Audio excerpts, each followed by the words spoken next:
gonna come in from like downtown for this. He's standing 3 feet away from the mic. Welcome to... That was a little loud, sorry. well, You clipped the hell out of the mic.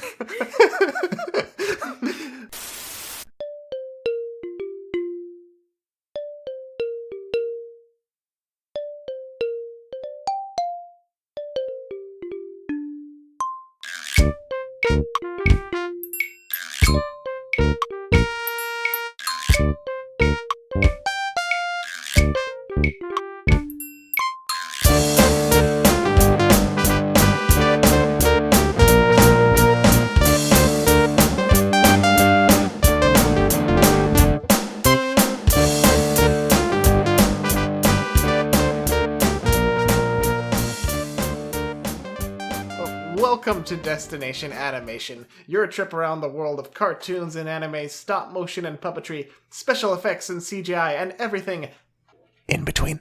I'm your host, Jason Knott. And I'm Becca Knott. Whoa. Huh? And I'm Carrie Dreblow, and today we are talking about Colombia, mi encanto. Yes! Encanto. But we're going to talk about other things too, because it's been like a year. Yeah, what a year it's been. Hello, everyone who is joining us from Seoul. Stares into camera with the Kubrick stare, eyes getting wider. Like Elmo. Yeah, like Elmo. That dates this episode. You know where we're at in culture. The hot meme. Is Elmo.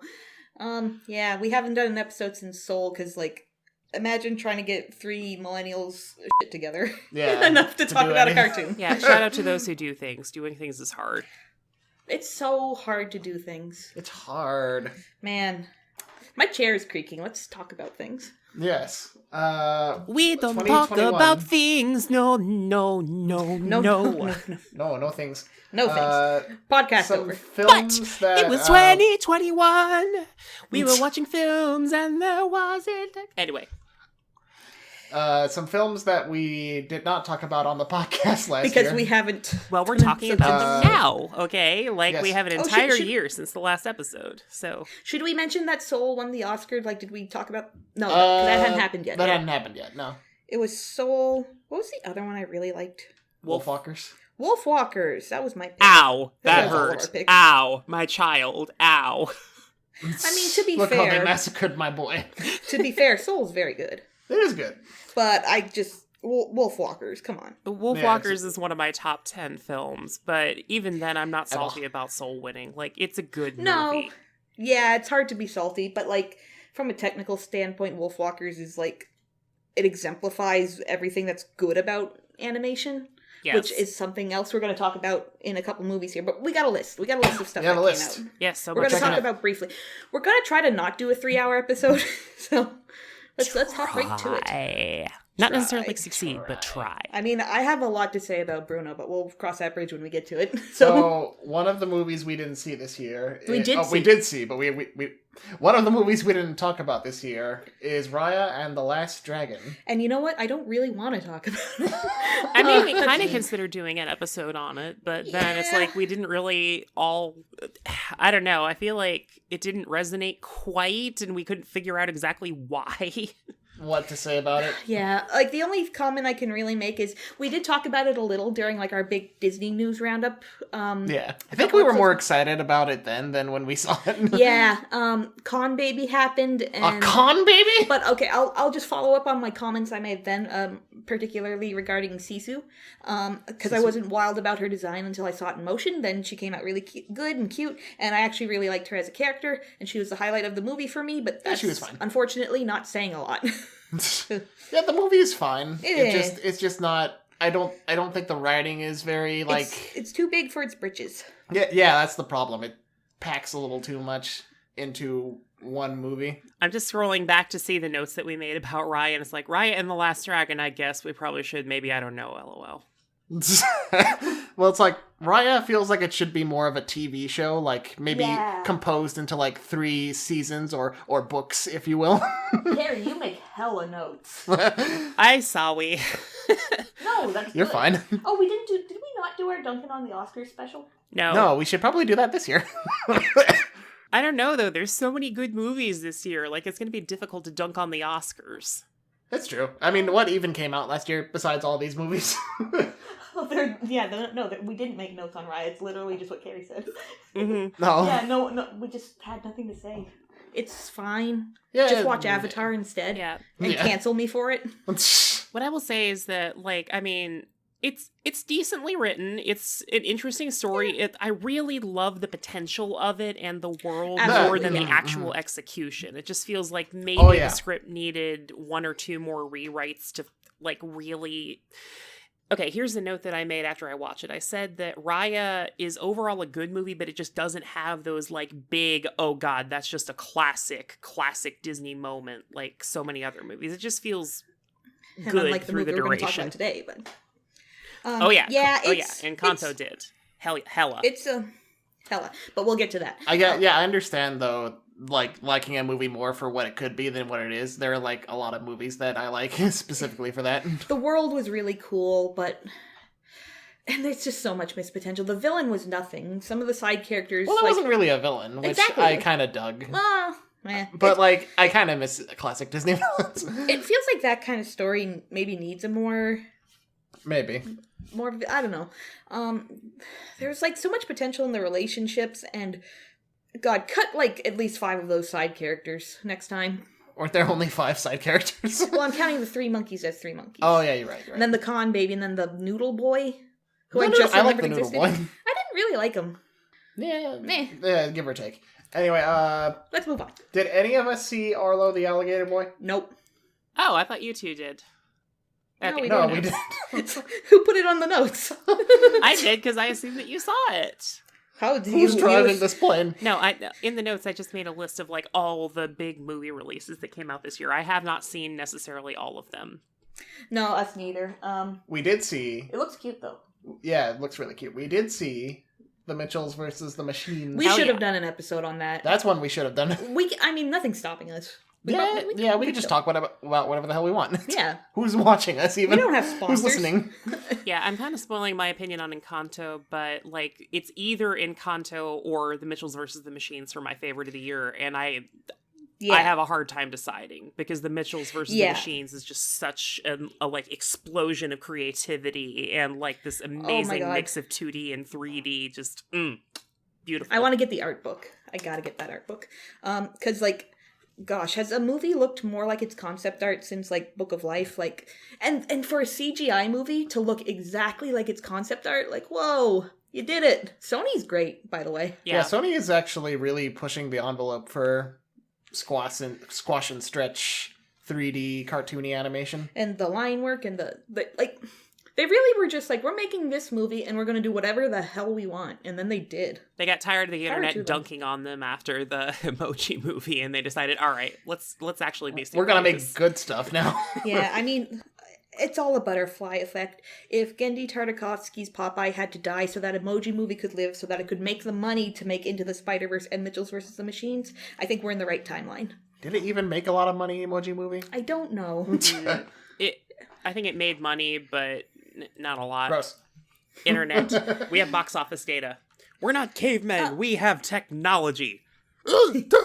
Anyway.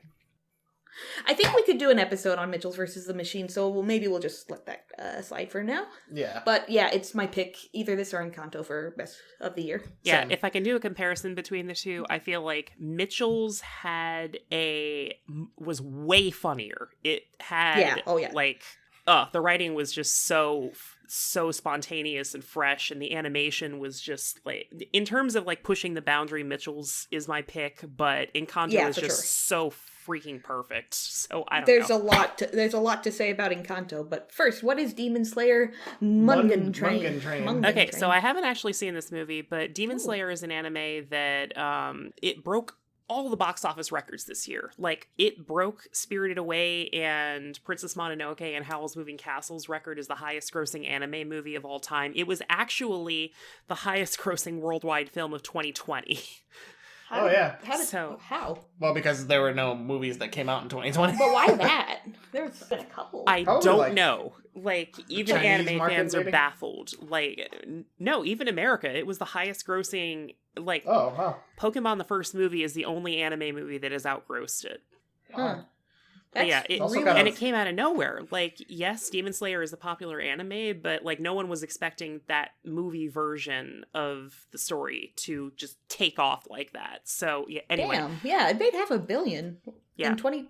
What? Yeah, I know. It's got a very long title, too. Demon Slayer, Kimetsu no Yaiba, the movie, Mugen Train. Yeah, welcome to anime. Lots of colons and dashes. And Oh, trust me. That is not a that's long anime. anime title. Like there's anime titles like "Remember the summer we saw the flower we saw." Like it's a running joke Yeah. that like slice of life anime is like 18 words titles. That's I like hilarious. the good old year name. Well, okay, we can probably leave that one out of it. Man, oh, Japan, you're funny. Like, they just, you know what? They just throw words together that sound good, and good for them. And sometimes they do sound good together. But, like, the only one I'm thinking of is, like, Dangan, Ron, Pud, Trigger, Happy Havoc, which is a game, not a movie. But, like, yeah, those words are cool. Nice words. Nice words, guys. Way to go. Anyway, to answer the question on the Emoji Movie, finally, the budget was $50 million. It made $217.8 worldwide. So yeah, it made money, but it wasn't It like made- a smash. When you put things like Twitter and stuff into your movie, does Twitter give you money? Probably. Maybe? Well, they pay for the endorsement. Probably. Yeah, something like that. It depends. What's Sometimes next? they're paying for the endorsement. Sometimes they're just like, yes, we give you permission to license this. Anyway, yeah, that's kind of a whole So- genre now. Is just the like all the brands. Brands. Food My fight. brand. Oh, speaking of which, I Luca. forgot to put Space Jam: A New Legacy on the list. Oh, no. Oh, how could you? No, leave it Oh off, no, leave it how off. could I? By the way, my opinion of that movie, I have watched it, is it's fine. The Looney Tunes were funny, but we didn't need The all the Looney brand Tunes were IPs. an afterthought. I mean, yeah, Yeah. it's like about as good as the first Space Jam movie, but the first You bite Space your Jam tongue. movie is bad. I think No, the it Looney is Tunes fun. were funnier than in the first Space Jam movie, but also they were Yeah. less of the focus of the story. So the first Space Jam had Yeah. lots of unfunny Looney Tunes. This one had a small snippet of funny Looney Tunes. That's fair, because like they do tie in the Looney Tunes better to the actual like story of LeBron. Man, that is a movie we Better. watched that I don't remember a thing about. Except that the Monstars did cameo. Let's talk about Luca instead. Why didn't we do an episode about Luca? Yeah, Santa Yeah. Pecorino. Silencio. Luca. That's a tasty movie. That's a Italian. That's- Every bit of Italian goodness wrapped up into one movie. That is as close to Ghibli as Pixar has ever gotten, and that's a good thing. Yeah, it's like a small scale, just like summer, friends being friends, and discovering the world. I'm here for it. And becoming gay. And hey, props to you, Pixar, for like doing a different style. Yeah. And actually, that's kind of Seeing Red looks different too, but we'll talk about that in a second. Well, it's like the director for Luca was the director of La Luna, which had a pretty unique Yes, and style. They always go a little different on their shorts. That's just animated studios. in And like general. it's like they're taking the unique aspects of their shorts and putting them into the like actual movies. No. Could we do an episode about Luca? I feel like I liked it a lot, but I don't know if I have a lot to say necessarily. Most of what I have to say about Luca would be like they actually tried to make the movie look kind of like a Polaroid. Like they wanted it to look Yeah. very simplistic and nostalgic because that fits the tone of the movie. Like Absolutely. that was Such the a big thing vibe. for me is I feel like Pixar is moving into a place where they're adjusting. Like they used to just do photorealism automatically. That was just their default for everything. Where now they're moving more towards stylization, and I think that is a very, very good change. Man, we had garlic fingers when we watched Luca because that's an Italian food. It's not. But now I want garlic fingers from Greco 310-30-30. We could get them. Hell yeah. After. That's Might as well. I Editor mean, cut as an that. Italian, we do use a lot of garlic. Thank you. Mamma mia. Cool. I wish my star would go a little bit faster. What else? Did you end up watching Wish Dragon, Carrie? I have not yet. Sell it to me. The one good, like, the rest of the movie itself is okay, but the one really, really great thing is the villain and his gimmick. It's so funny. But anyway, just watch Aladdin. Maybe watch a version of Aladdin with the villain edited in from Wish Dragon. Yeah, I'm sure they'll mesh together Absolutely. really well. Wish Dragon is perfectly cromulent. Like, if Aladdin hadn't existed already, I think I would have liked it a little more, but it really is just Aladdin in China. Ah, okay. And you know what? I know that comparing one thing based on Asian culture to another thing gets you canceled these days, but it is. So don't be so salty. As a Lindsay Ellis fan, like, no, I feel like it's fair to be salty. No, yeah, it's very fair. We endorse Lindsay Ellis. Spirit Untamed. Spirit Untamed. My little cousin loves the Spirit. She doesn't love the proper Spirit, the though. Writing free. The like one the where Bryan Adams sang all the songs, Phil Collins style. Yeah. I didn't see the movie. And the one where James Baxter just went all James Baxter on it. Right? Ooh, man. I mean, I joke, but the original Spirit movie, really beautiful. It is, yeah, actually. Let's talk about that instead. No, I didn't see Spirit Untamed. I saw the trailer, and I've watched enough of the show with my little cousin to know that I think they just kind of rehashed the first episode and made it longer. Yeah, and with a higher budget. Yeah. My big question with regards to the Spirit movie is, like, is DreamWorks okay? What have they been doing recently? That's true. What are they doing? I guess they're doing The Bad Guys this year. Oh, which looks yeah, pretty... we'll talk about that in a second. Okay, Yeah. that one does look good. But yeah, otherwise, I haven't really kept up with a lot of their projects. Yeah, weird. But yeah, has Sony officially replaced DreamWorks as the number one non-Disney studio now, or maybe. Like, I feel like Illumination took over what DreamWorks was in the mid 2000s, and now I get what you mean. Now they're both owned by Comcast. So, what studio did Vivo? Oh, was that DreamWorks? Vivo? No, that was Sony, right? Yeah, Sony did Vivo. Okay. Yeah, didn't see that. Me neither. I've seen it. How is it? Okay, so basically, Lin-Manuel Miranda did the music for this too. Like, Lin-Manuel Miranda just did everything this year. I'm a monkey named Vivo. Sorry. Drag him. Basically, the plot of the movie is that he's not a monkey. He's a Kikaju. Yeah. He doesn't look like one. But basically, the plot of the movie, it actually starts in Cuba, and there's an old man who is trying to, who is going to reunite with his, long lost love interest friend, and they're going to do a concert together, and it's her finale concert. And he's ready to plow. But then he unexpectedly dies in his sleep, and Vivo, his pet monkey, Kikaju, god damn it, has to get the last song that he wrote for her to her performance in Miami, and it's like a big adventure about that, and lots of feels. Man, death is the ultimate cock block.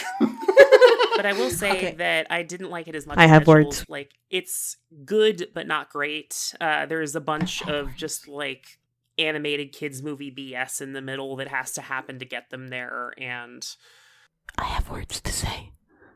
Do the words. That's not what a kinkajou looks like. That's not what a kinkajou looks like. That's a monkey. That's a yellow monkey. You are clipping the mic. Character design is my passion. Why would you make it such a specific animal and then not make it look like that animal at all? Why are you moving the mic away from me? I'm right. By the way, actually, it's a joke in the movie that the kids are calling it a monkey and it's a Kikaju. Because he doesn't look like a fucking kinkajou. He bounces to the beat of his own drum. Outside in the world he's a monkey, and I'll explain why. Because he's a monkey. Move on. By the way, that's a song in the movie, and it's one of the ones that you might consider it annoying, but it's also catchy, and it needs to get out of my head. How does it go again? I bounce to the beat of my own drum. I bounce to the beat of my own drum. Leave Lin-Manuel Miranda alone. Sorry, I'm sorry. I don't think he's a bad singer. I just like making fun of him. Oh yeah, he deserves it. Anyway. Boss Baby Family Business. That's what DreamWorks is doing. DreamWorks is not okay, actually. Yeah, neither is... the only thing I've seen from that is a scene that went around Twitter of Jeff Goldblum's villain character not giving a shit. Going, what are you doing? No, stop. Ah! I don't care about this movie. No, I don't either. I don't care about Addams Family too. This is the problem with being an animation fan, is like, I want to support all the great hard work and art that people are doing, but it's like, the corporate studio structure says, hey, we got to do a sequel because that's what will make money. Make more money for us. Make a sequel to Encanto. Money. I would, well, we can get into that later, but yeah. Oh, yeah, I'm sure agree. Disney. Did I'm Addams sure Disney Family, will the make- first one, even make money? Barely. Was that? The first Addams Family. Did I say Oh Hotel yeah, I Transylvania? think apparently it was a. What did I say? I think it might have been a sleeper hit. The first Addams Family. Sleep on your hit. Eh. Oh, yeah, according to Box Office Mojo, the budget was, where's the budget? Come on. 24. Yeah, 24 million against like a worldwide gross of 203 million. So And I guess that's a pretty yeah, so decent that actually made a lot of money. I don't know. I didn't see it. Animation can typically do better under better circumstances. That is, well, I guess that was okay, 2019. It's also worth mentioning that is an extremely small budget for an animated Yeah, movie. that's tiny, actually. Yeah. Like, even the studios who don't put a lot of effort into it, Illumination, still do, like $75 million budgets or so. Okay, I don't want to diss on Illumination. Their films Shade. do look Shade. nice. Shade. No, I mean, fair. You watched Ron's Gone Wrong, right? What is Yes, that? I did. I'm assuming it's a Harry Potter sequel where Ron has to fight off all the turfs. He's seen he's seen a few too many spiders in his life, and now he's now he's doing the meme where he's next to the car with guns. No. That's great. So Ron's Gone Wrong is about, it's actually similar to the Mitchells versus the Machines. It takes place in the future where like social networking is ubiquitous, and there's this new like personal assistant that comes out, and there's a kid who can't really afford one when all the other kids at school have one, and Like the one that he Metabots. gets ends up being defective. And Grr. Like Metabots! It's Grr from Invader Zim. So, my raw, unfiltered opinion about the movie is that it has Oh, good lay it on us. ideas. It has, like, it does make some interesting commentary about, like, how social media can kind of be used as a tool of social exclusion and isolation just as much as one of connection. My issue is that the Mitchells versus the Machines was way more nuanced with it. It's not just, oh, there's an evil capitalist who hates children who's deliberately trying to make it this way to make more Technology money. bad.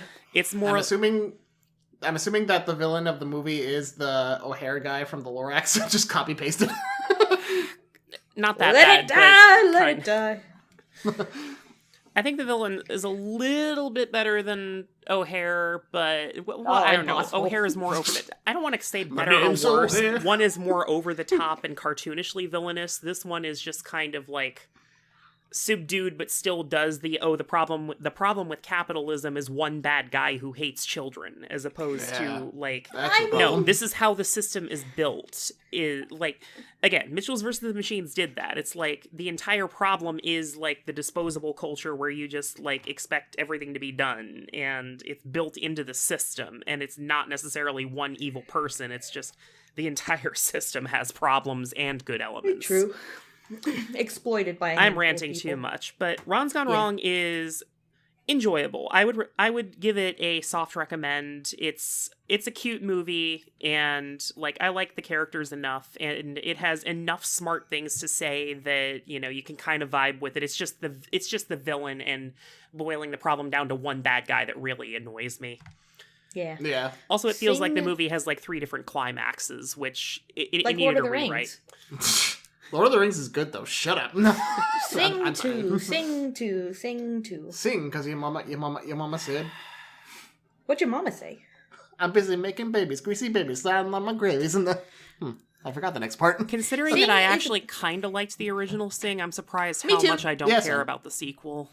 I mean, I didn't really care about like the first movie either. To be fair, I saw it because there was nothing else, and I saw it with my mom actually, and we were both like, "Yeah, that was fun." But I mean, I don't really care that much for the sequel either. Yeah, I think the first movie's really cute, and I'll definitely catch the second when it comes to a streaming service near me.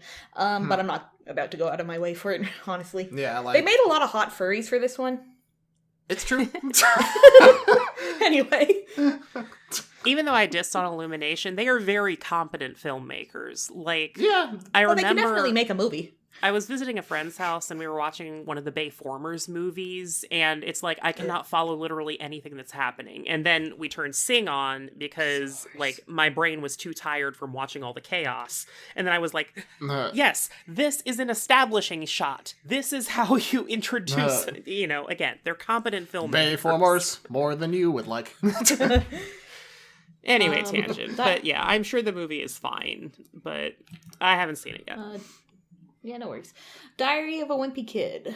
Yes, I read a lot of the early Diary of a Wimpy Kid books. I didn't because I'm not a baby. They're really funny though. They're really funny books. Never saw any of the other movies. Haven't seen this one yet. Yeah, to clarify what this one is, this was originally a Blue Sky animation project, kind of in a similar vein to the Peanuts. Yeah, kind of in a similar vein to the Peanuts movie. They were actually trying to copy the actual animation of the book into like an animated film form. So the characters actually look like they do in the books, and it's animated as opposed to live action. With that said, I have not seen this, even though it's on Disney Plus. But I've heard that it like definitely suffered from the takeover. Like, how long is it? What's the runtime? It's like less than an hour. Yeah, it's weirdly short. Oh, jeez. Yeah. Feels like kind of more like it's the setup to maybe a TV show or something. Maybe, but I mean, just from appearances. Speaking of Disney screwing over Blue Sky, why did you assholes cancel Nimona? You corporate money grubbing bastards. Day of recording, I saw a tweet yesterday about how, like, yesterday would have been the day it would have been released. Yeah, apparently it must have been really far along. Apparently someone on the crew said that it was going to be pushed back, just a bit. I mean, what animated movie doesn't get pushed back? Yeah. But, that sucks. Incredibles 2, it didn't get pushed back, it got pushed up. Oh, that's true. That is true. That's incredible. Facts. Logic. But they had, 14 years to work on that one. Yeah, good point. No. That's shitty, and these mega corporations, these conglomerates, it's conglomerate conniggets. Yeah, even though Blue Sky's output as a whole tended to be, mostly okay, good, a couple of things were better than others, it's still a shame that we lost another artistic voice just because a big studio decided they wanted less competition. Exactly. That phrases it perfectly. Use them to make more money, you dumbasses. And all the artists who lost their jobs, and it's just one less artistic voice, like you said, and that sucks a lot because everything they make under Disney now is going to have to fit a different set of standards. We're gonna get Ice Age 5 billion. There is the Buck Wild spinoff. Yeah, there is an Ice Age sequel coming out. Who cares? What is this Belle movie? Tell us about it. Okay, so I actually have seen this movie. This is probably going to be one of the big Oscar contenders this year. If I were to say the movies that are most likely to be Oscar nominees, it'd probably be Raya, maybe Luca, definitely Encanto. Belle is one of the big ones. And Mitchell's, hopefully Mitchell's. Oh yeah, Mitchell's. I forgot Mitchell's. Also, there's another documentary feature that was made, I believe, in Denmark that was released that's a big Oscar contender, but I haven't seen that, so I can't really talk about it. But Belle by Mamoru Hosoda, aka the director of the Digimon Summer Wars. Yeah, Summer Wars and what was the name of the Digimon movie? Yeah, Our War Game. Our War Game. Yeah. Yeah. So, for anyone who hasn't seen the Japanese versions of the Digimon movie, the part with Diaboromon, the best part, the middle part. Okay. But yeah, Mamoru Hosoda is famous for doing movies about virtual worlds, and this is Hosoda doing another movie about virtual worlds. Basically, it's about a shy, sad, depressed teenager who enters this, I don't want to say metaverse because that's a cursed term now, but it's an immersive full VR world called You, where it generates an avatar based on your personality features. Ooh. And so sad, depressed teenager becomes upbeat, strawberry-haired pop star and, like, breaks the internet with how good her singing is, and, like... She's gonna wreck it!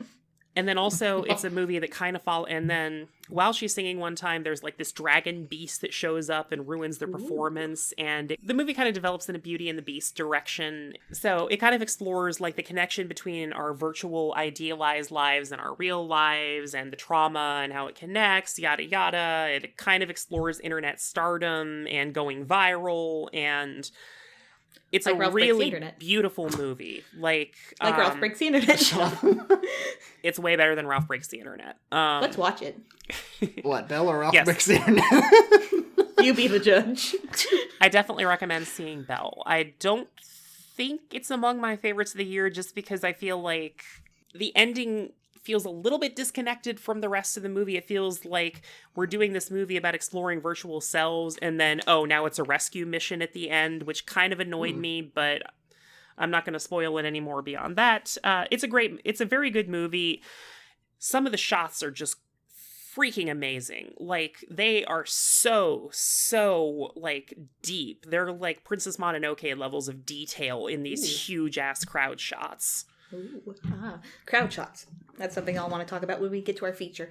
But we are making good time. Let's continue. So we're going to talk about some shorts that came out this year. What was Us again? Remind me, somebody. It was a short about this older couple who they're kind of older now. The old guy's kind of grumpy, and then when it rains, they turn younger and start dancing. And the old It's a metaphor. It's a metaphor. Yeah, I remember now. It was cute. What's the next short?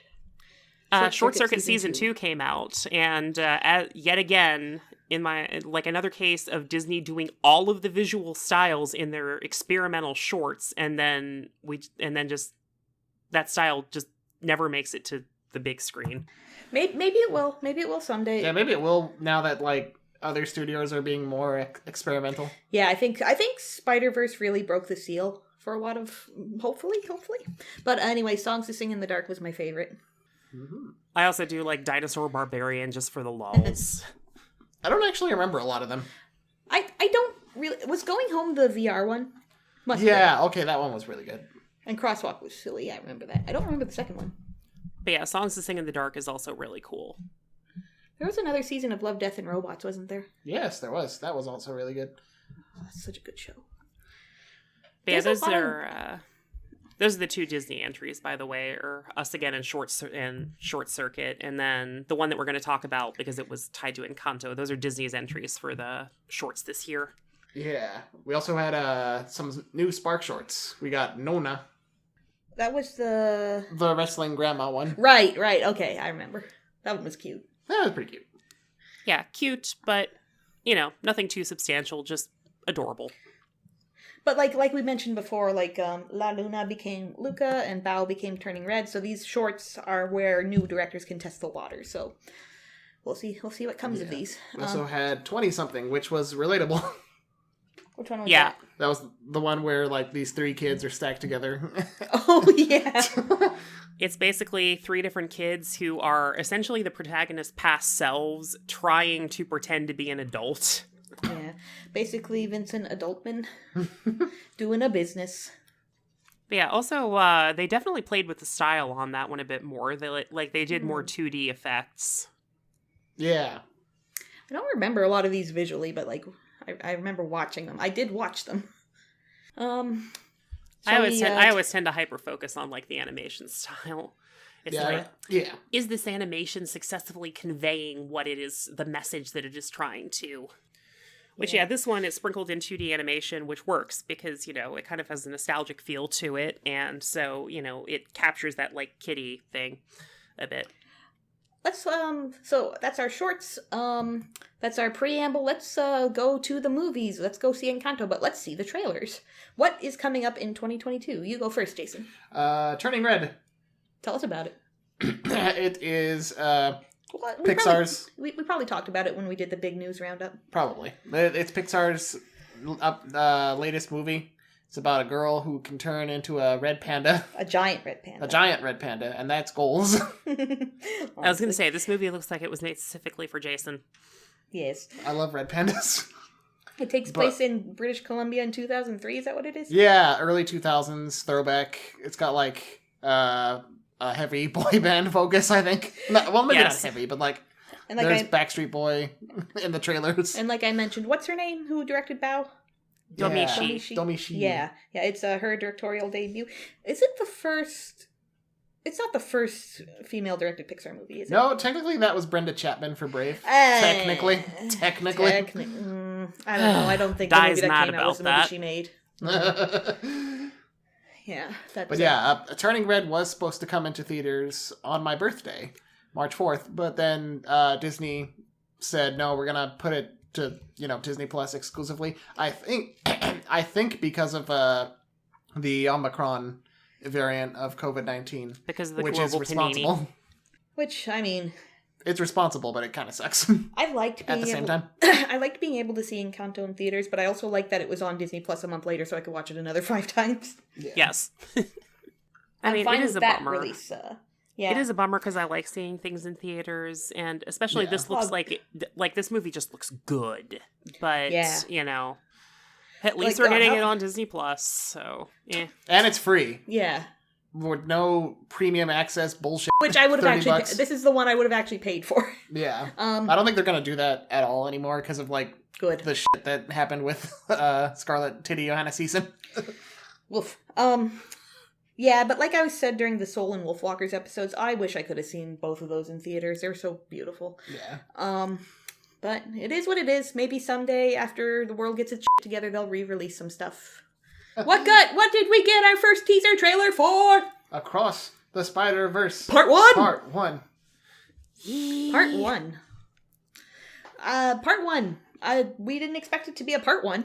I knew they would do, like, probably more than one sequel, but, like, I didn't think they'd do it, like, probably back-to-back. Because, like, animated movies don't really do that, right? No, has there been an animated movie that's done that since it became... It's the thing now, like Harry Potter did it. I don't think so. Marvel did it. Like, I guess, technically, you had The Dark Knight Returns Part 1 and 2, but that was, those were direct-to-video. Yeah. Yeah, honestly, I don't think I've seen an animated movie that did that. Yeah. Just a couple of like Jason said, the home release like comic adaptations. Yeah, but like it's gonna like everything about it looks great. Give me that Miguel O'Hara. Give me that older Miles. Give me that. Ooh, listeners, I haven't talked to you yet. We've been talking for 40 minutes, listeners. I haven't addressed you. You know we love Into the Spider-Verse, and now we're going across the Spider-Verse, and we'll be talking about this one. So, not much to say. It was just a teaser, but. Yeah. And yet our words are flowing out like endless rain into a paper cup. They slither while they... God damn it, I don't know the words. Across the Spider-Verse. Oh yeah, across the Sorry, universe. I just watched the Beatles get back. My mind has been poisoned. The Beatles are not animated, but they might be. They were. Yellow Submarine. That's true. DC which was going to be Pets. remade with Robert Zemeckis motion capture. Why? Well, that would have been something. Some clips of that actually leaked recently. It looked interesting. Yeah. I'm being nice. I'm not sure why they chose to do that, but okay, whatever. Anyway, it's a tangent. DC League of Super Pets. Warner Brothers animation. There was an ass word in that, I think. Or no, there was a where the hell am I, maybe. I think. There was a curse word in that trailer. I was like, whoa, okay. Not for babies. I mean, it's PG. Not for babies. I don't care about this movie. Me neither. Yeah. I mean, I do like the idea of Crypto the super dog and Ace the bat dog, because like I just like the idea of them having pets. That's dumb. It's cute.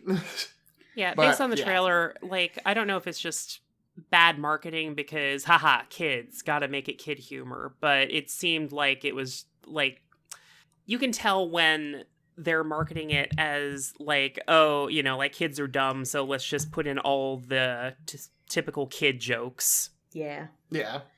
So, I don't know if it's a case of just like marketing or the movie is actually like that, but we'll find out. That's really hard to say, especially for animated movies. Animated movies can have some bad trailers and end up being good. Yeah, true. Yeah, like Tangled. Trailers. Yeah. Oh, yeah. It was just nothing but humor and haha, look, we're subverting fairy tale tropes, and then the movie was just amazing. Very genuine. Yeah. Yeah. DreamWorks. But all I'll say is that if Batman ends up having Ace in the Batman live-action movie, then this movie is irrelevant anyway. The Bad Guys. DreamWorks. There you go. There you are. Hey, oh, there you are, DreamWorks. Look at that. Look at what you're making, DreamWorks. That looks cute. It does look really cute. It looks good. I like the style. The style is good. Yeah, again, like, I've seen threads on Twitter where they're talking about how The Bad Guys is, like, where you're really starting to see, like, Spider-Verse breaking the animation market. Oh, hell yeah. Yes. What a time to be alive. I think this decade is going to be amazing for animation. Hot take. I feel like it can go one of two ways. Either people can say, hey, let's just make all of our movies look like Spider-Verse because that's what's popular. Or they can say, okay, so this style fit this because this is the artistic style they were going for. We should do things that fit the artistic style we're going for. Haha, I know how capitalism works. So Yeah. I want to be I think- optimistic because, like, new visual ground, so good. But also, I'm Yeah. afraid they're just going to muck it up and copy the style on everything because that's how it tends to happen. Yeah, but I mean, as long as you give the studios a little bit more wiggle room, there's always a chance that they'll do something, like, unique. Yeah. Better than just copy-pasting the same heckin' Disney princess in every movie. Speaking of Disney princesses, Lightyear. Oh my goodness. This is the year of Chris Pratt, I guess. No, he's not. That's Chris Evans. What's the difference? Well, Chris Evans is good. What's the difference, though? They're the same person. Well, they're Why not. did I think it was Chris Pratt? No, it's Captain America as good old Buzz Chris Aldrin. Pratt is Mario. Why didn't you put Mario on this list? Well, you made Oh, the list. Mario Why is didn't you put him? animated? I thought The it was Mario live movie action. coming out? Yeah. No. The Mario movie coming out, it's Illumination. Ah, fudge. I thought it was live action. That's why I didn't put it down. I did it dumb. No. Charlie Day is playing Luigi. Charlie Day is my real husband. Oh. But Lightyear, though. Ground control to Major Tom. It's true. Yeah, looks fine. Yeah. Looks like a reboot. Like, I imagine in the universe of Toy Story, this is the gritty reboot of, like, the Buzz Lightyear Star The- Command cartoon. yeah.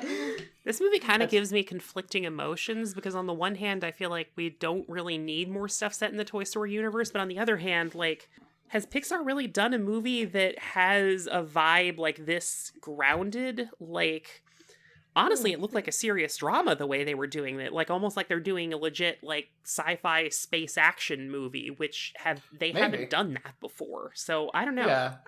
I wonder Like if they Titan will. AE, but good. I wonder if they will include Emperor Zurg. No, they better.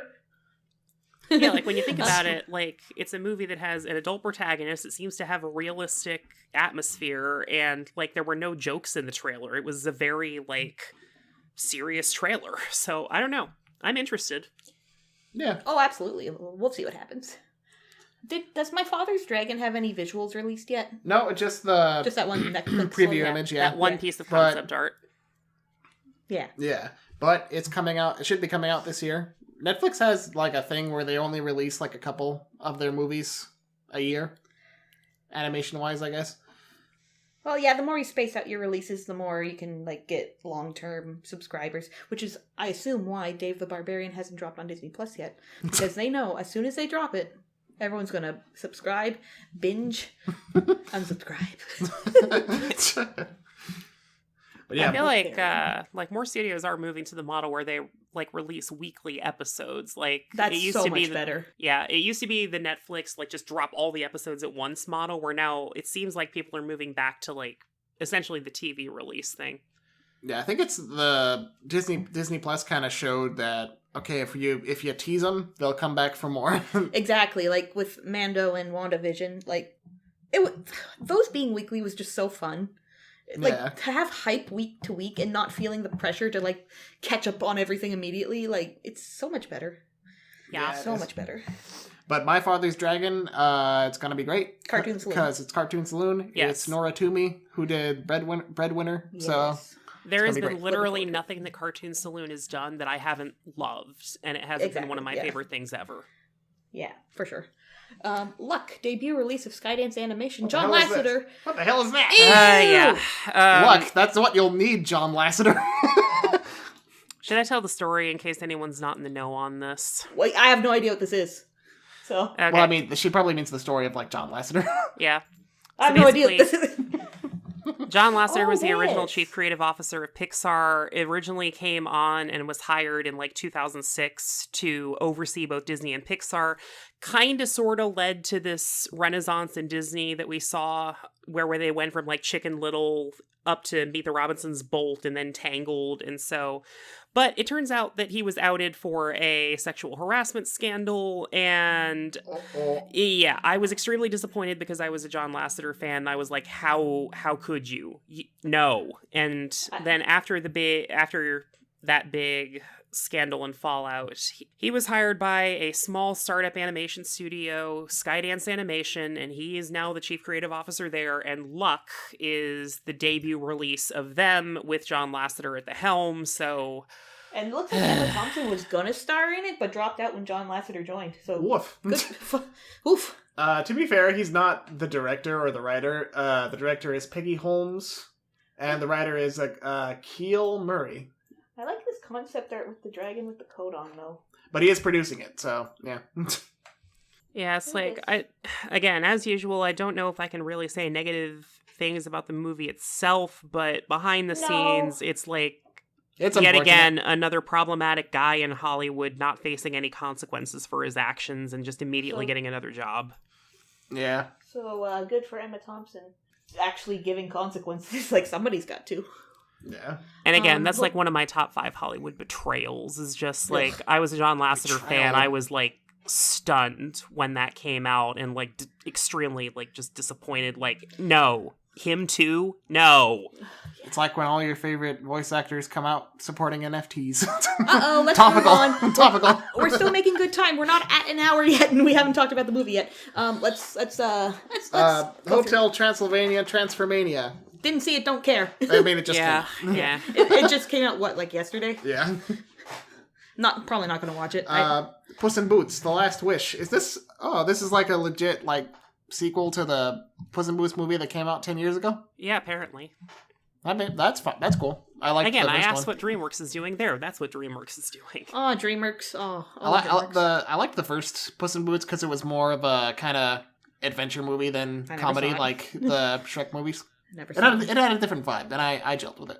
Minions: The Rise of Gru. I thought this had come out. I didn't realize it. It's not out yet. No. They keep pushing it back.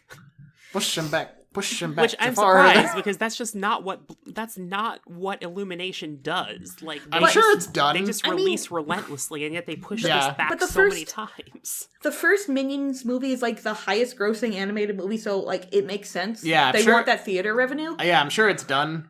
I'm sure it's been done. They're just waiting I'm sure it's for the right time to release it. I didn't realize that it had been delayed, but like it makes sense when you think about it. Like they want that money. They want the money. And I'm kind of just done with not always about the Despicable money, Me Illumination. sequels. The first one was enjoyable and cute. After that, it's just like I lost interest in having. Yeah, everything else has just been stagnant. It's just been it's fine. Okay. Anything else? We got a couple notes. I think we mentioned pretty much everything here, didn't we? Yeah, there's a lot of good animation on streaming and TV that came out. We only watched the first episode of Star Wars Visions. We got to get back on that. Yeah. Amphibia and Owl House were great this year. Centaur World was a Hella. hidden gem. Tuca and Birdie came back to life. Tuca and Birdie. Tuca and Birdie's Birdie, not being Tuca. Tuca and Birdie. There were And it's significantly getting a less season boobs 3. than season 1 Yeah. because Adult fine. Swim instead of Netflix. But it really feels like they just kind of let them, like otherwise just let them do what they wanted to do. So that's really nice. Yeah, Adult Swim is pretty Yeah. good for that. But the show Yeah, still and- retained its like good chill vibe. Yeah. And season 3 has been confirmed. Yes. So I don't know if you saw on Twitter, Carrie Dana Terrace has been teasing that there is news about the next batch of Owl House episodes coming, and she says Yes. it's going to be sooner than we think. Yes. So hopefully that means soon. Yeah, I wonder. I'm actually. dying here. Yeah, we probably... Are we going to do an episode about the Owl House, or are we just going to plug Jason's video? I think we should just plug Jason's video. I mean, if you want. The audio is pretty bad, but Well, when you're going to do a season 2. yeah, Show. eventually. Okay, now. Okay, we did this. We got through all that in under an hour. So now it's time for our feature presentation. Do, do, do, do, do. I think we're both doing different Disney logos. Yeah. Okay. Oh, okay. Nah, no worries. That's hilarious. But our short, Far from the Tree. Let's Far start. from the Tree. Who was the director? Natalie Noriega. Natalie, yeah. Noriega. She directed the short circuit film Exchange Student. That's the one with, like, the aliens. Oh, and the yeah. human. Yeah, with the kid who goes to the alien school, and then they lose the ball over defense, and human is going over defense. This short's really nice. Far from the Tree. Well, it's, you know what? I'm actually gonna say it might be a hard watch for some people. Yeah. Yes. It kind of has the same themes of Encanto, which is, like, kind of generational trauma and raccoons. And raccoons, yeah. It's also like a kind of generational disconnect, too. Yeah. Like, the older generation isn't really, good at communicating with the young ones, the younglings. The youngins. Yeah, basically, the millennials. for a brief plot summary so that people know what's going on here, like, it's a raccoon, parent, and child going onto the beach, and child wants to explore everything and touch everything, and parent is like, no, don't. And bad things happen that I won't spoil, but it gave me big, like... No one dies. Boomer parent versus millennial parent vibes, where, like... it was more common in that generation to just say, like, no, I'm the adult, listen to me. But child doesn't understand why they need to listen. Like, why stay? Like, things to explore. And then it's about the authoritarian parenting leads to generational trauma, and then later on in the short, it shows how to move past that generational trauma. So yeah, it's very well executed. It's a beautiful little short, but also 2D like animated. I said, haha. Oh, it's lovely. It's gorgeous, and it's like I like when stories take place in places that, like, I've totally been to a beach like this, a forest like this. We were digging up clams like this summer. Yeah, we were. Yeah. Yeah, so the director is from Portland, Oregon, so this was based on a Pacific Northwest beach. I've been there too. Well, actually, no. I've been to a Pacific beach, but not the Northwest. I live in the Atlantic East, but, similar. Yeah, supposedly her inspiration for this was that it was a different experience going to the beach as a child, where it's like, ooh, things to explore, versus as an adult where it's like, oh god, there's so many things that could kill this child. Yeah. Yeah. It's true. Oh man, I loved going to the beach this summer because went to the beach I relate to it. I went to the beach all the time as a kid. Yes, likewise. We would dig, throw mud everywhere, and then I went as an adult, like, supervising a bunch of kids digging up clams. But there was no coyotes, so it was fine. Yeah, the kids were all right. The kids are all right. Mm-hmm. Yeah. Also, an interesting story is that, like, I assumed that Disney planned their theatrical releases to be tied to certain movies. Apparently not. Like, this short was in production, completely separate from Encanto, and they didn't know what they were going to pair with it. And then they realized that the themes really rhymed. So apparently it's like poetry. They rhyme. Yeah. Like Jar Jar Binks. Then apparently Jennifer Lee came in, like, really late in its production and said, we're choosing this as our theatrical pairing because the themes rhyme well. She's like the head of animation now, is she? Yeah. Yeah. Disney Animation, I think. Yeah, something interesting. She replaced John Lasseter when he did a bad. Yeah, and Pete Docter is the head of Pixar now, too. Right. Something interesting, I wonder what your perspective was, Carrie, was me and Jason both took away kind of different things from watching it, just in the raccoons. Like, Jason thought it was a father and son, I thought it was a mother and daughter. I actually read it as mother and son, and then father and son. I could be wrong about that. Yeah, I read it mother, daughter, then mother, son. Well, I just interpreted the, I guess it's because I'm a guy, and... Yeah, like, that's what I was... We kind of default to just assuming that other people are guys, too. Yeah.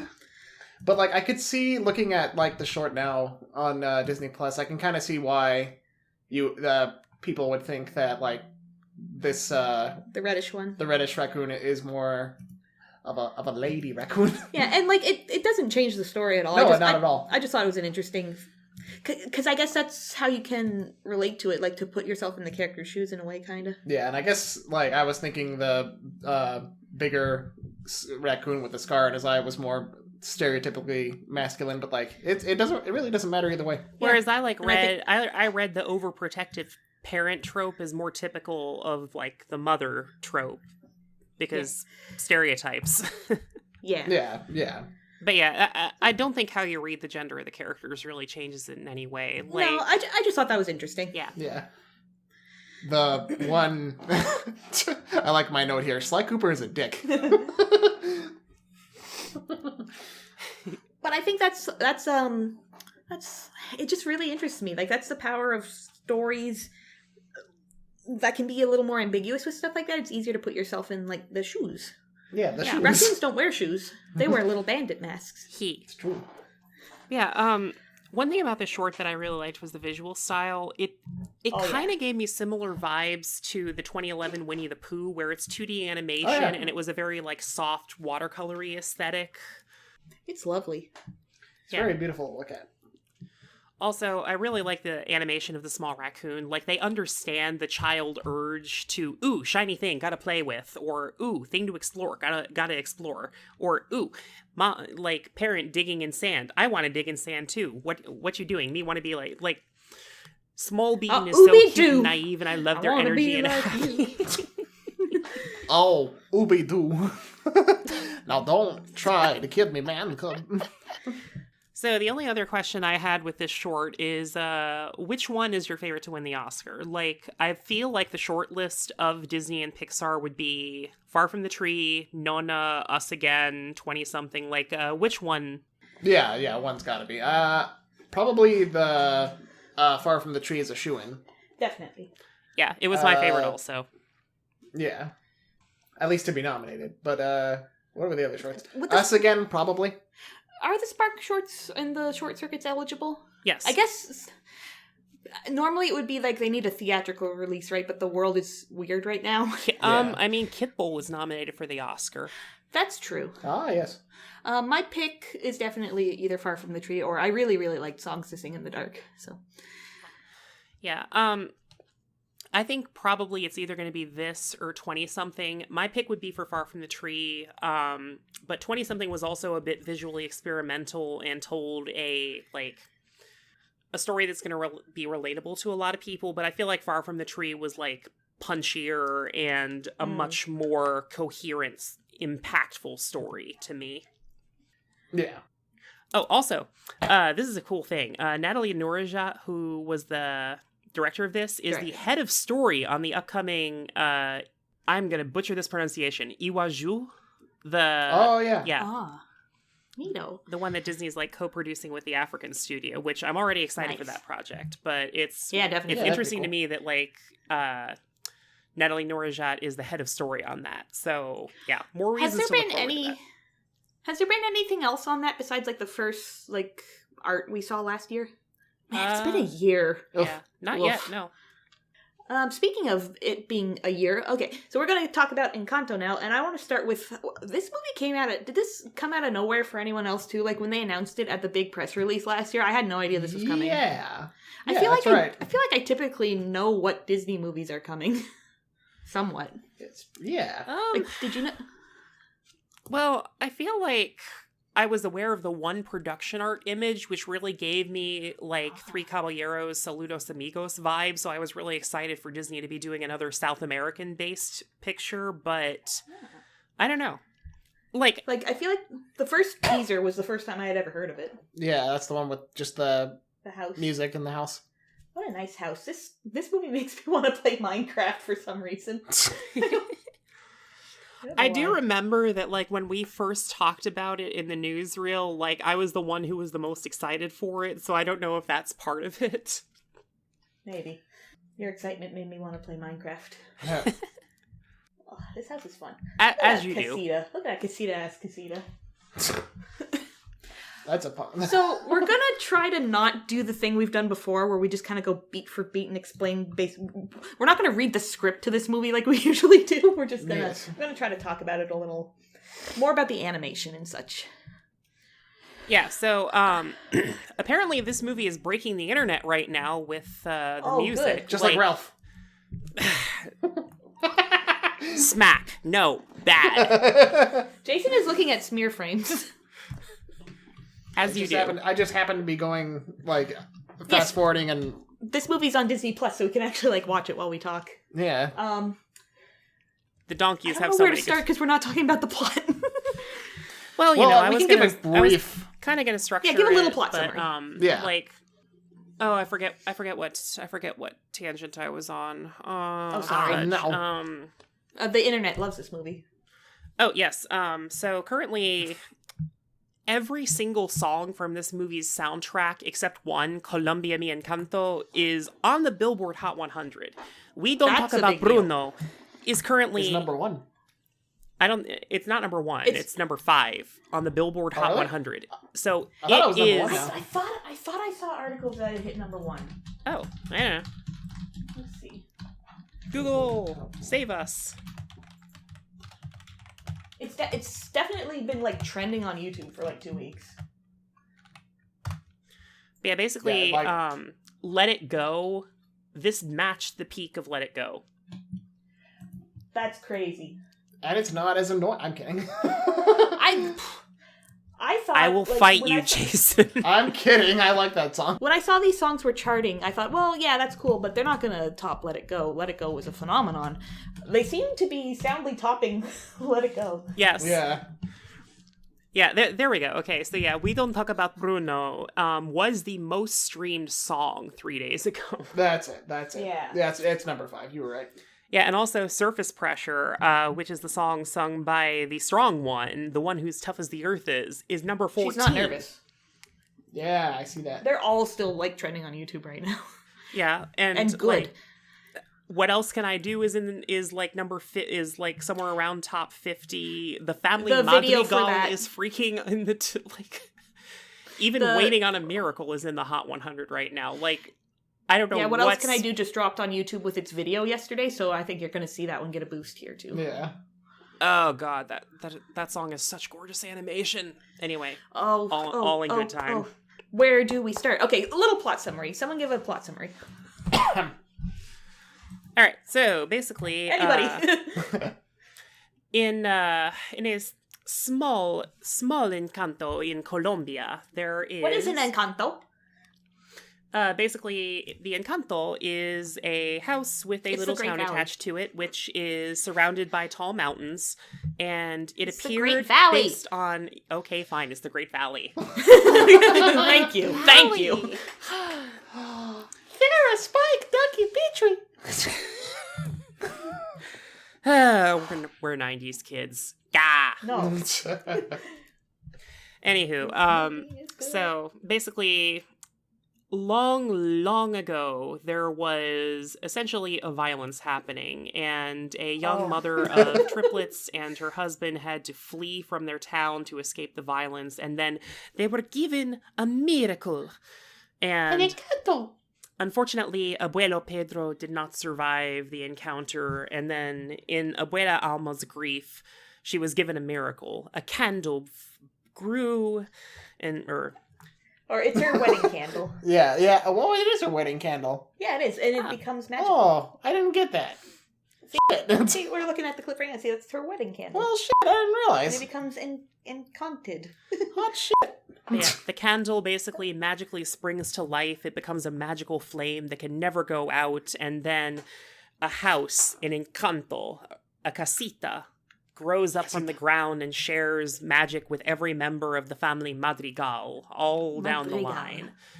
And Mirabelle is small bean in the beginning, who's about to get her gift from the candle. And then, whatever gift you get, it will be as special as you. I'm then- sure nothing bad will happen. Shafted! Oh, she's adorable. Okay, the real Encanto, the real miracle here is that this family looks good. Everyone is hot, and all the kids are just adorable. Just putting that out there. It's got good genes. That was like good the first. genetics in this That was family. like the first post that Becca made about this movie. Is my sexual orientation is familia madrigal. Everyone's hot. Like whatever.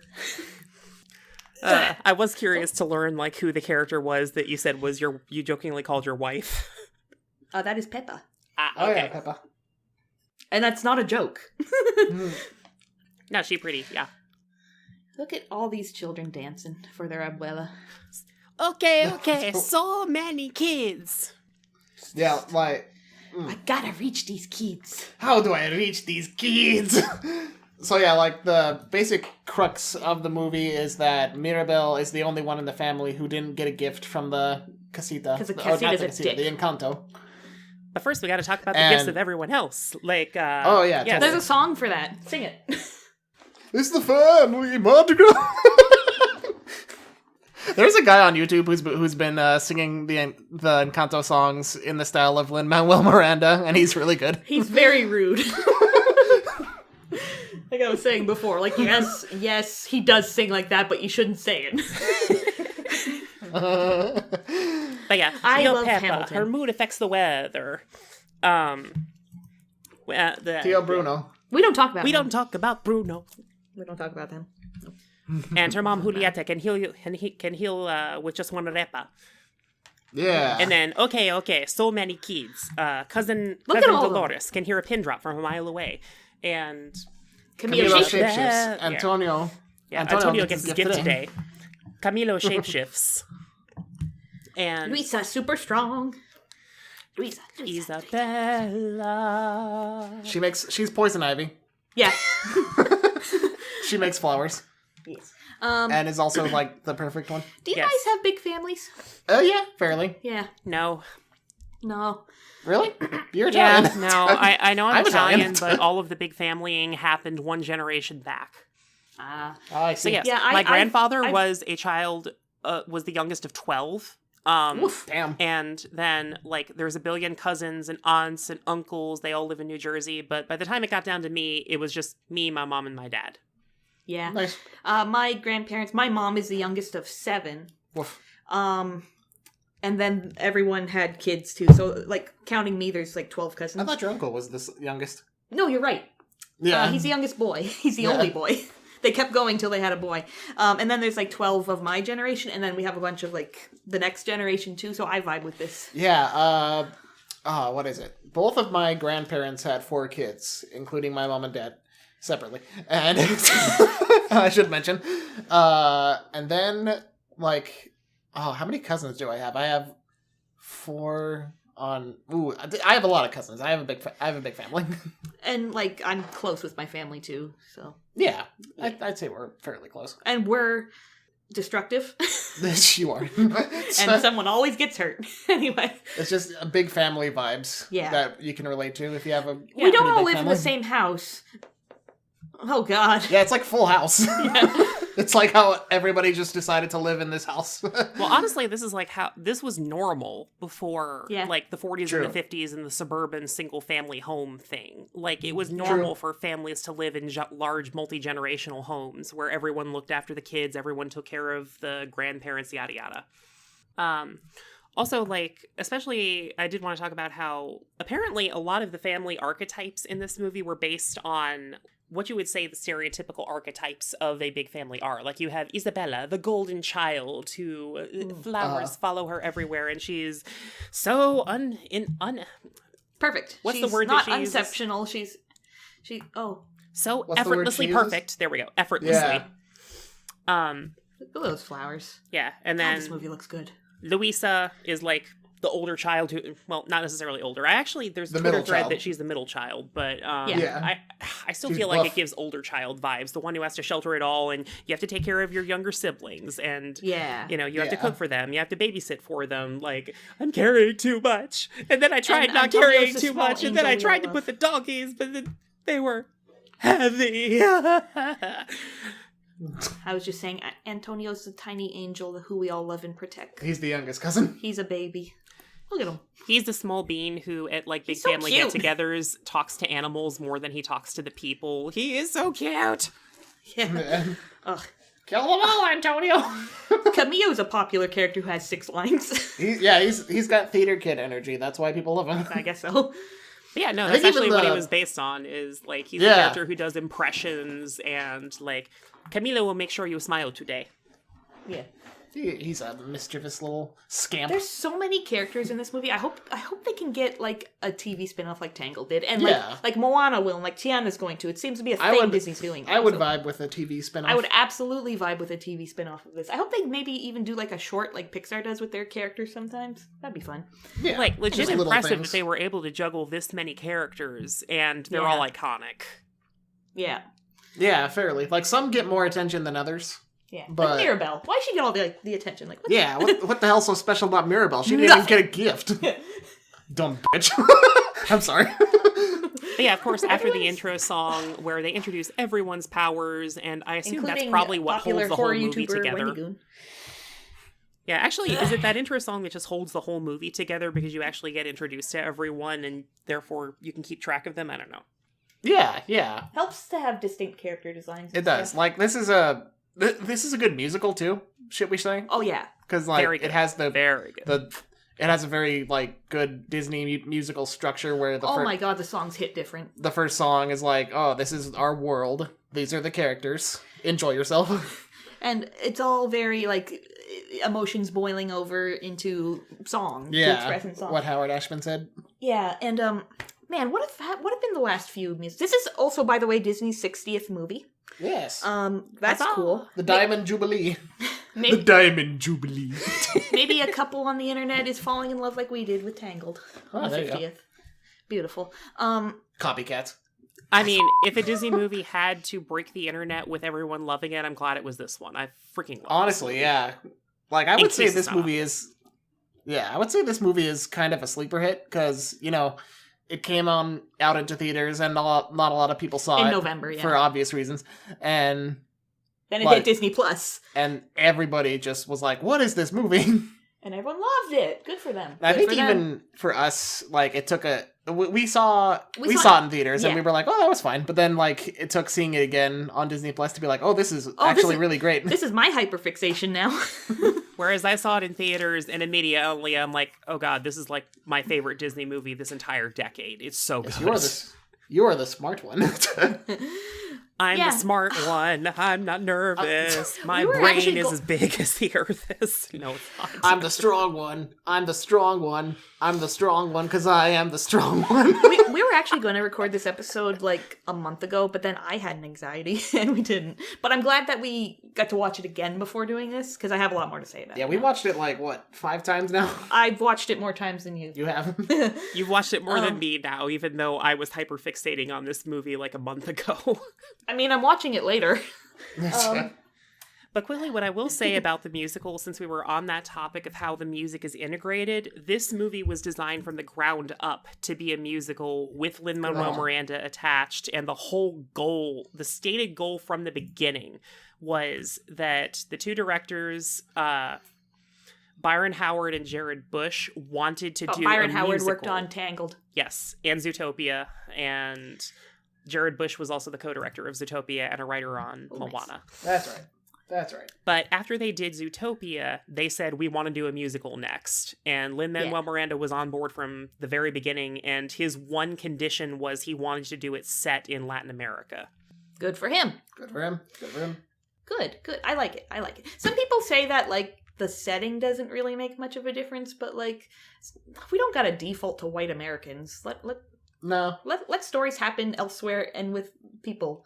I've actually heard the opposite from Colombians. Like, yeah. I mean, the reaction to Moana from, like, the Pacific Islander was kind of like, this is sort of a mishmash of all of the Pacific Islander cultures, so I don't know if this, like, it still has problematic aspects, where most of the response from actual Colombians that I've seen on this movie is, oh my god, I love this movie. It actually, celebrates Colombia. It understands, like, even though it doesn't really go deep into the Colombian aspects, it's a big deal. Like, it actually goes into the shared trauma that a lot of them have. Like, I wanted to hate on the cultural aspects of this movie because I'm like, Disney, please, don't just make this, look at us, we're doing a representation. No, this one, I had to lay my cynicism aside because the actual culture itself just fell in love with it immediately. Absolutely. I've seen people on Twitter... I've seen white people on Twitter being like, "That's not brown enough," and then like Colombians are like, "Shut the f up. This is what it's like. Yeah. This is accurate. Like, for Pippa, especially, they're like, oh, you got the one white guy, because obviously, and it's like... No. Spanish people can be white, too. I have random gingers in my family, it happens. I had a friend who was Mexican, I think, and he was pretty white. Yeah. Yeah. There's a lot of variety in Latin American skin tone. So there's like Afro Latina and Latinx, not Latina. Yeah. I am totally screwing up the terms. I'm sorry. Well, I've actually heard people don't actually care for the term Latinx, and Latin would be better because Latinx is not actually how you would say that. Yeah. So we'll do that. What was the name of the guy that sang? I'm trying to find the quote. Give me just a second. I am watching the scene right now where Mirabel and Antonio are under the bed. He's so fucking cute. Look at this child. Oh god, I love that adorable. scene. Can I point out, like, kudos Disney for giving your black characters pale hands? Oh, yeah. They did that. Right. They did that in Amphibian as well. It's like, finally, Disney figured out what black people look like. Did they not do that for Princess and the Frog? I guarantee they didn't. I'm gonna find out. I'm pretty sure they did. I feel like I would have noticed that. I'm gonna find out. Basically, the singer who did Dos Oreguitas, basically said as soon as he heard that Disney was doing a movie about Colombia, he was like, I have to do this. Yeah, good for him. That's my calling. I still have to find the quote, damn it. I used to think that DreamWorks was kind of the kings of, like, texture, like skin texture and stuff, but, like, you can see the peach fuzz on everyone in this movie. Yeah. Heck. Especially Louisa. They sure as heck didn't do that for Princess and the Frog. Okay, here we go. Sebastian Yara. I told my manager right away, let's do this no matter what. Please. This film is one of the most important things that has happened to Colombia globally in terms of its culture. A Disney film that talks about our culture, miracles, and family. That's what we're all about. And doing this love song that is featured in such an important part of the film is beautiful. I will always be grateful. Quote. That's the movie Disney, that's the song Disney put up for nomination, right? Yeah, those two caterpillars. Yeah. I'm white. And I'm Italian, so I have a vague similar pronunciation, but it's not going to be perfect. Mamma mia. I'm Acadian. Oh, that there, dos Araguitos, eh? That is a negative. I'm angry because he's right. I've been around your father too. enough. Like, supposedly one of the big things that's the most famous piece of Colombian literature, or one of them at least, is 100 Years of Solitude by Gabriel Garcia Marquez. And that kind of exemplifies the genre of magical realism, which Encanto heavily leans into that, where it's a realistic setting, but then there's just magic. And also, apparently, 100 Years of Solitude, I haven't read it, but I read the Cliff Notes so that I would kind of know what I'm talking about for this, so disclaimer. But yellow butterflies are also a very common symbol in that book, so Disney drew heavily from that. That's good. Everyone who is married wears wedding rings, and I'm gay for marriage, by the way. Just putting that out there. It's true. The couples are so good in this, though. Especially everyone's beautiful. Yes.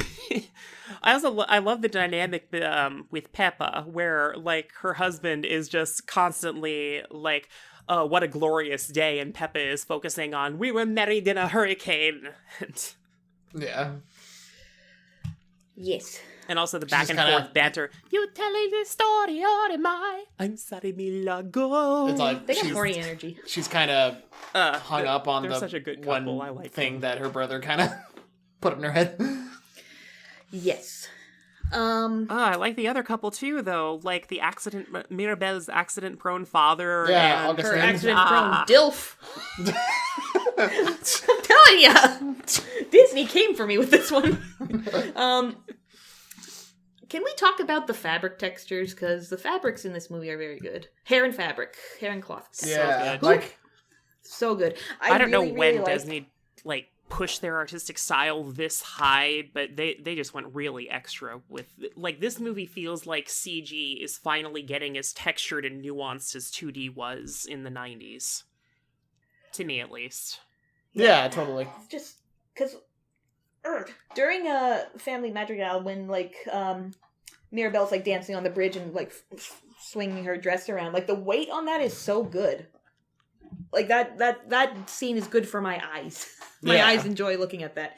This entire movie is good for my eyes, animation-wise. And like she's got that like a bag too that's like made out of yarn. Yeah. Like all the different types of cloth move differently. Like they have different weight. And the hair, heck, it's so good. Like everyone's got curly hair.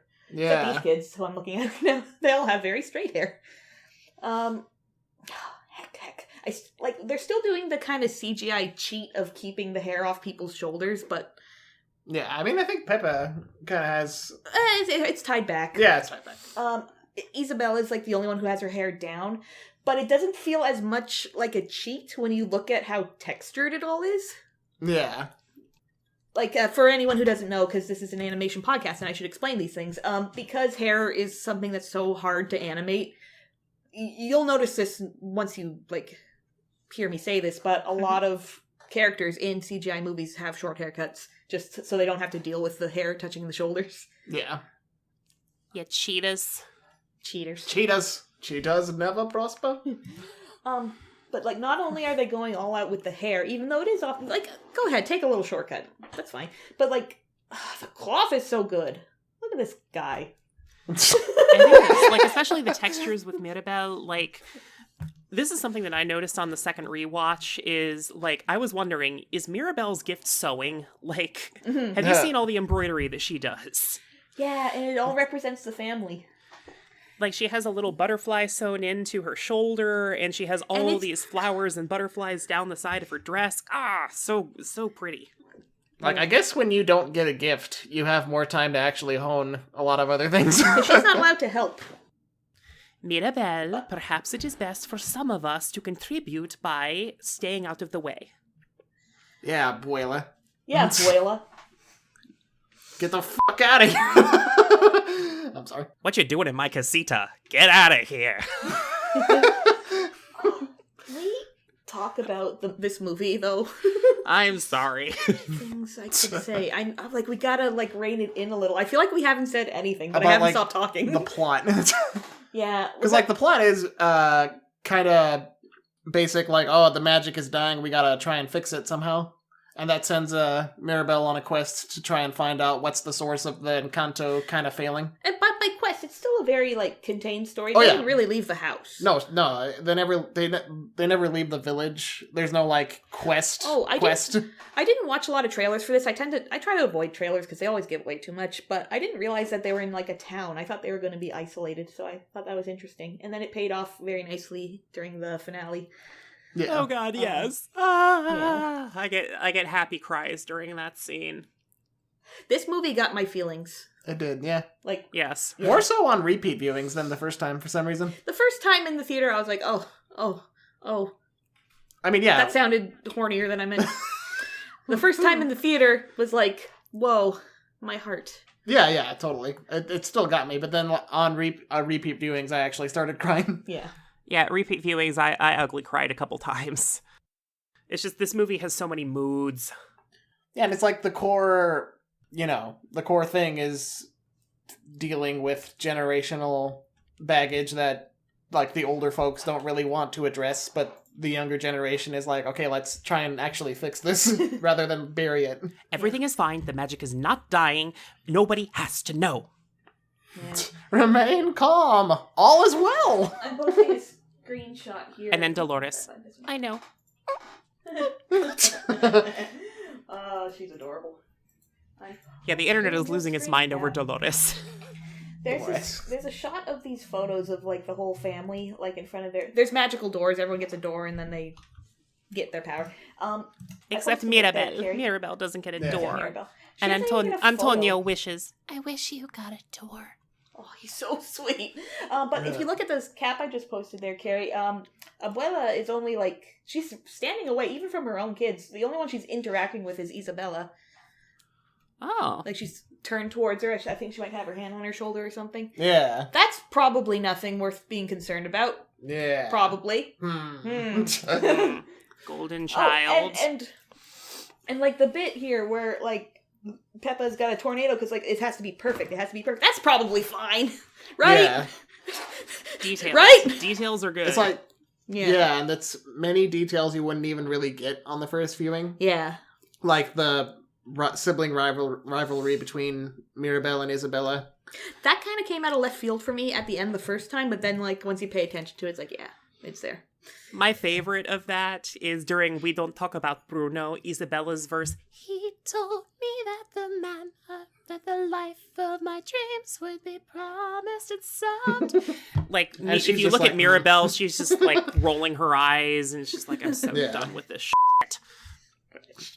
Can we talk about Bruno? Should we talk about the other song sequences first? Because I want to jump ahead to this because I want to spend 3 hours talking about that sequence. So we kind of talked about the family madrigal. Basically, to briefly summarize, during Antonio's gift ceremony, Mirabelle, like, it brings back up the trauma of the night that she didn't get her gift as she's trying to pretend that she's fine. And then she has the big I Want song, which, God, it's good. In my view, at least. Yeah. And then, basically, she sees a vision where the magic is dying and the casita is breaking up, which, by the way, detail that I noticed is that the crack in the casita starts at the bottom, it goes through Abuelo Pedro, and then hits the younger generation first. So, foreshadowing, again, details. And Mirabelle is the only one who sees it, and then she tries to convince the rest of the family that the magic is in trouble and nobody else sees it. And so she goes on a quest to uncover what's going on and possibly save the magic. And now we have to talk about Bruno. Well, no, let's talk about Waiting on a Miracle first, because then we also got to talk about surface pressure.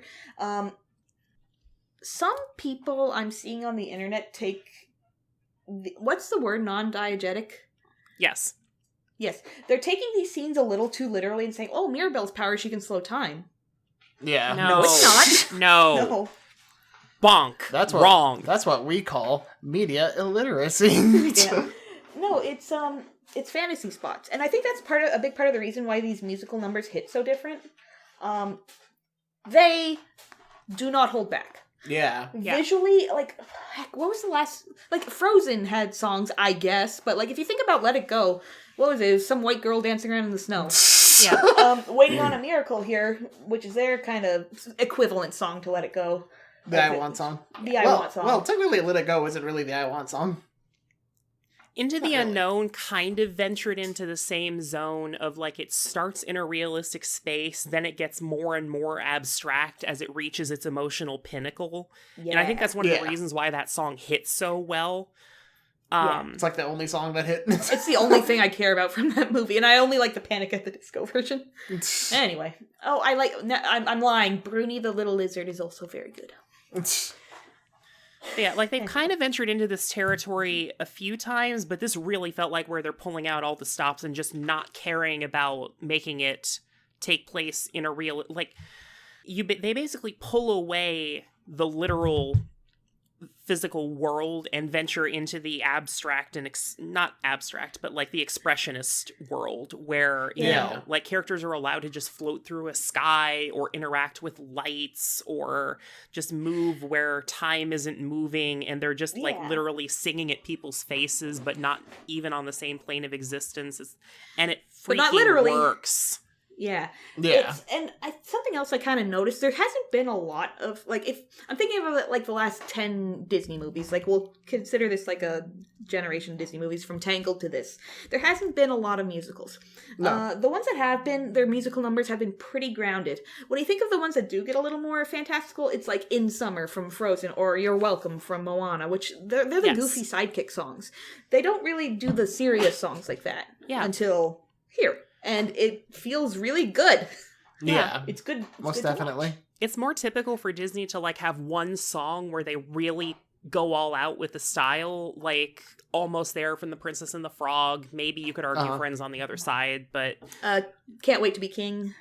Yeah, Friend exactly. Like Me. That is the more typical Disney thing. But in this one, it's just like all the songs are kind of non-diegetic, and... it's actually, they play around with diegesis too. Like, by the way, diegesis means the concept of them actually taking place literally in the world. Like, a diegetic song is one that is supposed to be the characters literally singing in the literal world, where non-diegetic is it's more like a representation of emotions is what you're seeing on screen and not literal reality. But they play with it in the opening song too. Like, it ventures into just like basically giving you a montage of all of the characters' powers, and so it seems non-diegetic, but then when the kids ask, "What's your gift?" like, there's just a town member that throws Mirabelle an accordion. This asshole who fully knows she doesn't have a power. Like, whoa. But again, they play with it in so many fun ways, and they just go all out with the visuals, and I simp for it. Especially in the next song. I think this episode is mostly going to be us talking about the musical numbers, isn't it? Because the next song is Surface Pressure. Yeah, Surface Pressure. I want to talk about Louisa for a second. Can you imagine this character 20 or even like 10 years ago? She wouldn't have been allowed to be like as feminine as she is at all. No. And yes. God bless. I think they actually had to fight to make her as buff as she was. Like, girls come in all shapes. And they are beautiful shapes. Jason has a waifu as well.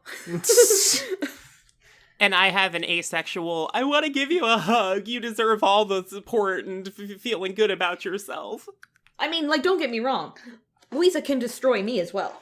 She's the strong one.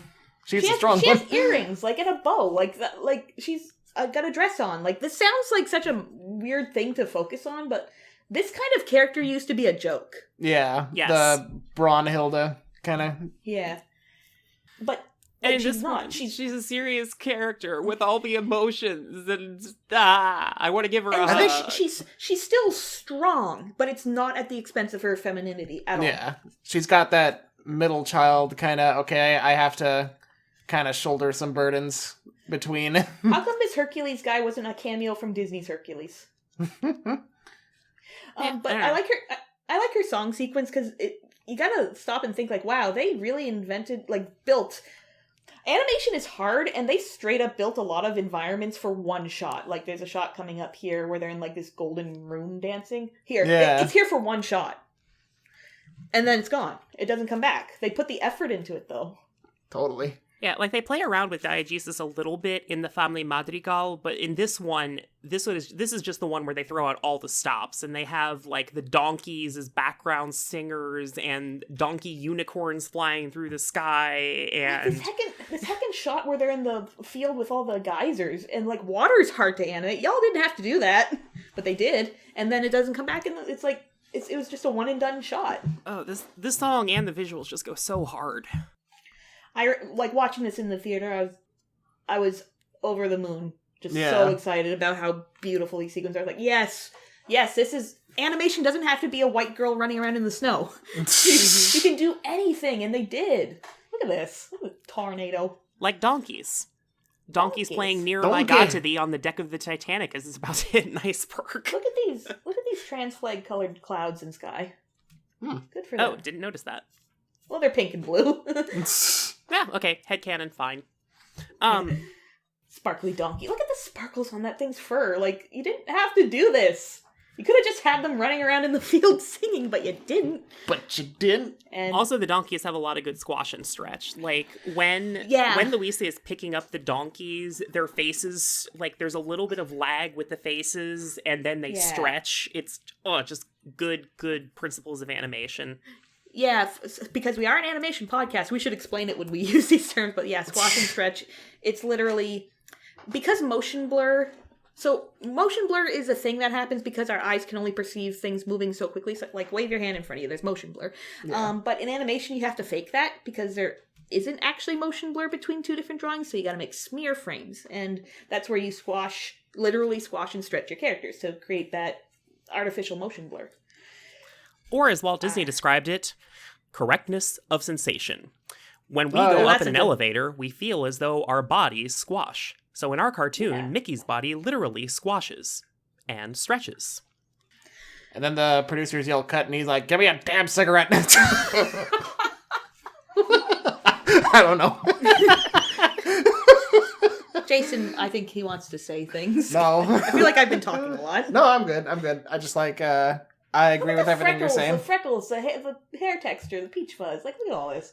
This is beautiful. Yeah, but That's also, really like, good all the good squashy and animation, like the comic timing in this movie is spot on. Like they really did a good job of emphasizing the motion, emphasizing the hits, emphasizing, just the comedic slapsticky, I don't want to say slapsticky, but the physical motion comedy, just perfection. Yeah. Hey, animators, why'd you give yourselves like a whole sand waterfall to animate? That's so many particles. You didn't have to do that. Thank you. Now, I think we can skip ahead to... So are we going to talk about Bruno? I gotta talk about... We gotta talk about Bruno. not him. I gotta talk about the song. That's Bruno. Yeah, there's a lot to say about Bruno. Look, when she leaves Bruno's cave, she's got like the sand all over her. Just sticking to her skin, because that's what sand does. Yeah. We Don't Talk About Bruno is the best thing Disney has done since the Renaissance. Don't even fight me. I'm not going to. Lay it on us. There's a reason why this song became so popular. It's the most popular song in the movie. If only we could explain why. So, it is completely non-diegetic. One thing I really like about it... Now, Jason was wondering the other day if this whole scene was a oneer, which is like just one shot. It's not. It's not. But it has the energy of one. It has the energy of one. A lot of shots linger for a long time with this perspective changing, which kind of gives it the vibe of a oneer. And I think that gives it the vibe of watching a performance on stage. And I think that's why a lot of this movie hits different. A lot of... It feels like you're... This song, it feels like watching... Look how it's choreographed. Did I write down the choreographer's name? I meant to.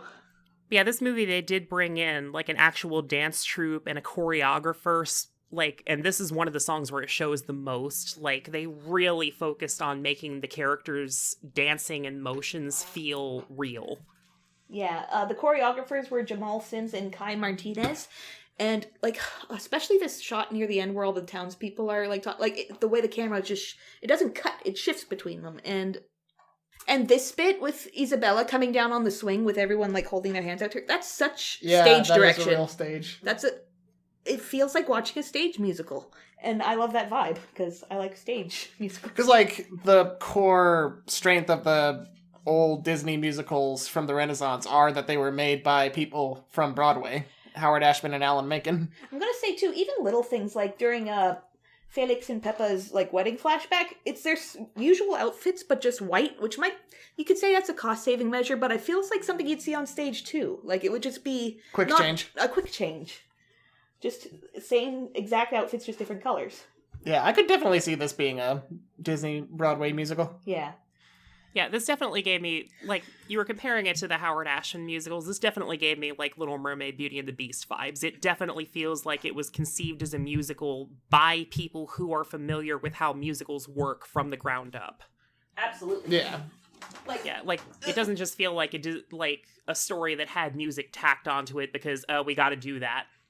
I did notice Lin-Manuel Miranda is credited as, doing some of the story, so he must have been very involved in this, and obviously he's a stage musical man. Yeah, he was involved in it from the beginning. Again, the original concept of this was Byron Howard wanting to do a musical and bringing Lin-Manuel Miranda on immediately, so...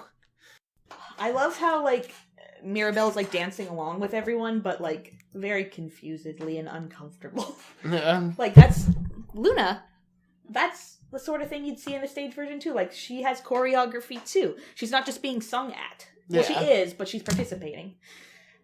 What was another shot I liked? Where am I going? Forward. It also adds visual contrast because she's the one element of the frame that's not quite keeping up with all the stuff going around her while the town and all her family are singing in unison and doing this big choreographed dance number, and she's not sure what she's doing, and she's trying to put the vision back together and figure out what the heck is going on. I like Dolores' bit, how when she's dancing on the box, the footsteps match up, and at the end, towards the end, when Mirabelle dumps the stuff out of her bag, it matches the beat of the song. It's good! Yeah, it's all really good. And all to sing about John Leguizamo. All to throw shade. This diss track, though. At Sid from Ice Age. He will always be Luigi to me. that movie wasn't even like part of my nostalgia at all, but he will always be Luigi to me. I find it interesting. This is also where we get like Bruno's like face reveal through cameo shapeshifting. Yeah, true. I didn't expect that. It was on the mural. Yeah, but no, not so much from like a how does he know what he looks like kind of way. Just I thought we wouldn't know what he looked like until we actually saw him. But he's got a different attitude to his face, so we really kind of don't see him until we actually. He definitely does not have a 7-foot frame in real life. No, well, I mean, the last time Camila saw him, he was like a little kid. Yeah. That part of the verse is good, though. 7-foot frame, rats along his back. Yeah, people universally decided that Dolores and Camilo's parts were the best part of the song. I really like how like every section of the song is different. Like Isabella's part's pretty slow, and then like Dolores's is quite quick. But at the end, they all sing at the same time, and it melds so well. Yeah. I like this bit where the Guzmans are coming, and like there's choreography to their steps too. Like they're kind of stepping along with the song. Like I didn't notice that at first, but like it's just another very, very stage direction thing. Yeah, totally. Disney, you did it. Good job. The song just Lin-Manuel Miranda's all over itself, where there's like these 5 different people all singing the same song, but their own individual verses at the same time, and it's so complicated, but it fits, and it's Hamiltoning, and they're dancing, and the choreo.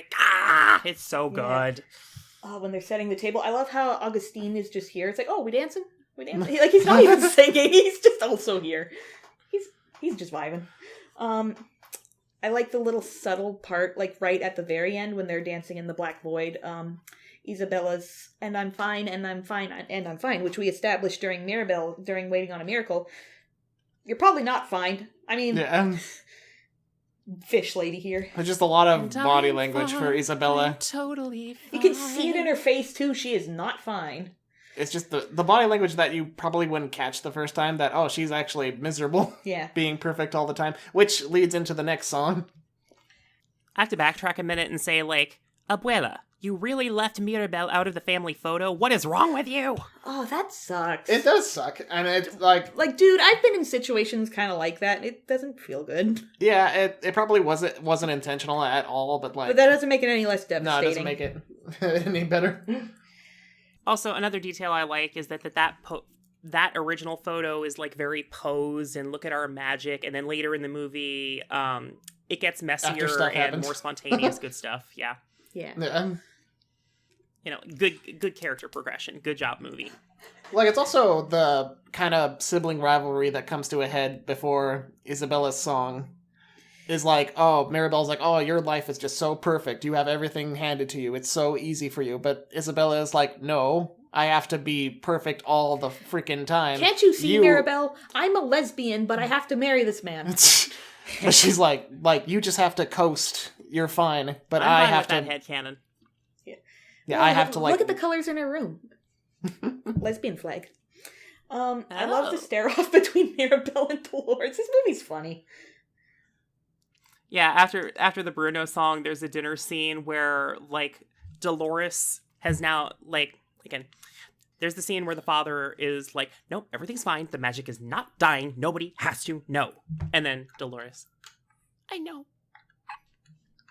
I love how quiet she is. Yeah. By the way, random aside, the subtitles for this movie include, like, the word squeak for Dolores. That's nice. I didn't appreciate, like, my family members like watching the movies with the subtitles so that they can multitask, and I just thought that was a funny touch that they included. Yeah. You gotta. I just watch movies with subtitles sometimes because I'm used to it because Kingdom Hearts. Oh, is this gonna be in Kingdom Hearts 4? Like, it would be hard to do it without doing an original story, which they don't really do. Kingdom Hearts 4. Yeah. Is there gonna be a Kingdom Hearts 4? Yeah, so here's a quote from Lin-Manuel Miranda about the music. Like, to be there from the beginning of this project meant that there could be a lot more give and take between what music can do and what animation can do and what those things can do together. So, like, they really went all out with meshing with that. Yeah. And also, they took different visual design approaches for each song. According to Lin-Manuel, Surface Pressure was basically framed as like a descent into the subconscious. Like, it starts out in realism as she's singing, like, I'm the strong one, I'm as tough as the earth is. And then as soon as she says under the surface, she literally, like, peels up the ground, and now we're in the abstract realm of the subconscious. Now we're in her super ego. Yeah. Like, We Don't Talk About Bruno, they staged as, like, an ensemble cast dance, and... Oh, yeah.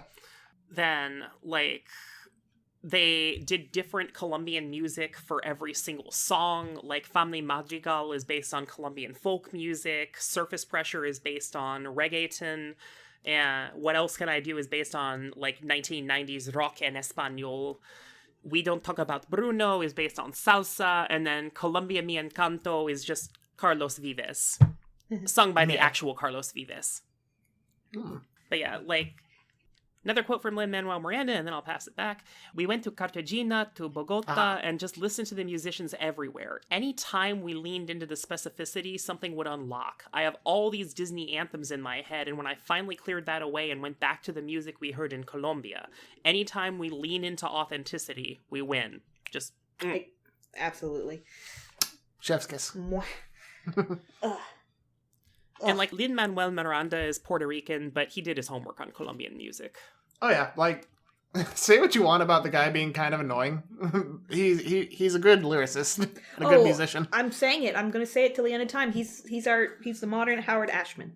He is his, like, listen to the songs in this movie. The lyrical prowess on display is so good. For Isabella's song, What Else Can I Do? Like, the line, I grow rows and rows of roses, Flor de Mayo by the mile. It's like, oh, that's good. Yes. It's good. Mwah. Yes. A hurricane of haciendas. It's really good wordplay. That's, yeah. On top of, like, just being really visually pleasing. Podcast listeners, have we sold you on this movie yet? Like, please go watch it. Yeah. The casita has buck wild crawl spaces. Yeah. Considering that, like, knock on wood. Considering it's like a magical house and, all the rooms are bigger on the inside, TARDIS style. Yeah. It's even bigger on the inside! I guess some of them have, like, regular rooms, because, like, this is Peppa's room. That's a weather vane. Oh, yeah. But it just looks like a regular room. Interesting. I guess in concept there was a lot more about, like, the rooms and stuff. I gotta pick up the art book for this friggin' movie. Yeah. Like, so hard. There's a lot of cool, like, visual design work. Like, have you seen the images that look very, very Ghibli-esque of Mirabelle? No. I haven't seen much. Okay, well, basically there's visual design work, and it includes Mirabelle, and it shows, like, there's one of her, like, in a bathtub with all of these trinkets all around the bathtub, and it just looks straight out of, like, Howl's Moving Castle or Kiki's Delivery Service. Nice. Very nice. I'm gonna check the local bookstore after we finish recording this, and might have to run and pick up the art book if they have it. Is there anything to talk about during the scene about Bruno? We didn't really talk about Bruno. Well, like, we kind of want to keep enough vague, so that people who haven't seen the movie for some reason. Yeah, Right. mostly we're just talking about, like, why the movie is good, why the movie... Never mind. Animation! Yeah, I think from an animation standpoint, we have talked a lot about why it's great. Yeah. Which is the point of this podcast. So, haha. Yeah, I will ask. One of the things I was going to ask, like, structure-wise, I'm just curious if you guys had any particular favorite songs or favorite Familia Madrigal members. I think I've answered both of that. Yeah, I think I have to. Like, We Don't Talk About Bruno, obviously, is... And I think I like... Who do I like the best? All the characters are really good. Like, I think I find Juliet is a little boring. Sorry. Yeah.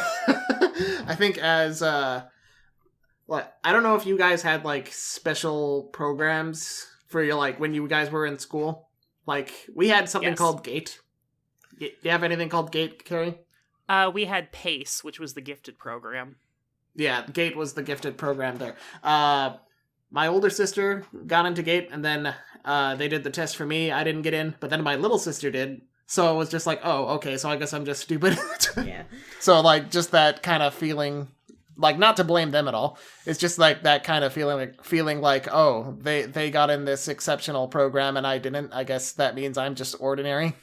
So that kind of feeling that Mirabelle has, like, you know, it resonated. I like that she wears glasses. Hey, Julieta, why is your daughter wearing glasses? Why don't you fix that? I guess the canon version is just glasses are cool. Yeah. The canon explanation, I should say. She wears them because they're aesthetic. Yeah. And they are very aesthetic. I mean, Augustine still wears glasses. I guess she can't fix stigmatism. Well, apparently she can. Just glasses are cool. It says, who was it? Jared Bush has been, like, answering a lot of stuff on his Twitter. Yeah. About stuff like that. I will say, since you brought up the, like, gifted versus, like... That is why this movie is, like, my favorite thing that Disney has done this decade, is just because it has so many moods where it's like, oh god, I feel that.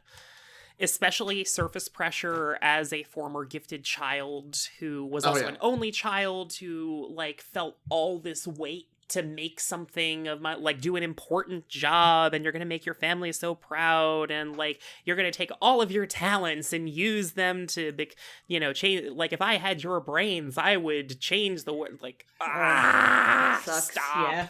Yeah. As someone with crippling anxiety, I relate to how every single member of this family has crippling anxiety. And I, like this, where is it?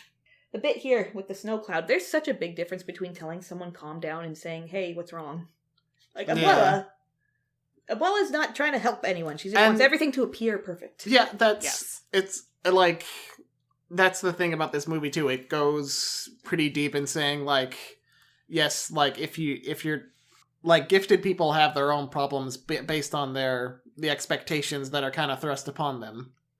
Like, Abuela's whole deal in the movie is like, okay, we have to give back to the community. We have to give back and earn the Encanto we got, which is a like, you know, it's an honorable thing to do, but it isn't exactly healthy to think about it that way. Like, we if you remember, find a way to use your gift to help everyone. Exactly. Like, that's the very first thought she has, like, in regards to Antonio's power. Like, it is a nice thing to do, like, to use your powers to help other people, but, like, at the same time, you have to honor your family's boundaries too. Yeah, and, like, categorizing people based on their usefulness sucks. It does. Yeah. Low skill workers, anybody? Anyway. Unskilled labor, that's not a thing. Like, especially, like, think about, like, Luisa. Oh, you're strong. You're gonna lift everything now. And that's just, she's expected to. Julieta, you better cook constantly, because everyone's being hurt up in this. What if she didn't want to cook? What if she hates cooking? Like, Bruno got a shitty deal. Everyone got a shitty deal. Like, nobody is really, like, living their best life. Like, with Peppa's weather thing, like, she can only ever be happy. And if not, everyone's gonna know. Clear skies. Sure. Yeah. And Dolores, just imagine hearing everything. And Camille turned into a weird baby. Oh, I think this was an interesting detail. Somebody mentioned that, like, earlier in the movie, whenever Camilo is helping people, he turns into an adult. But then, the very first thing when the magic starts going awry is his head turns into Baby. That's you true. Know, like, yeah, that is true. Like, kind of expecting him to grow up a little faster, in a way. Like, expecting all of them to just, like, be these useful... the most perfect versions of themselves. Yeah. Most idyllic versions of themselves they can be. According to Abuela.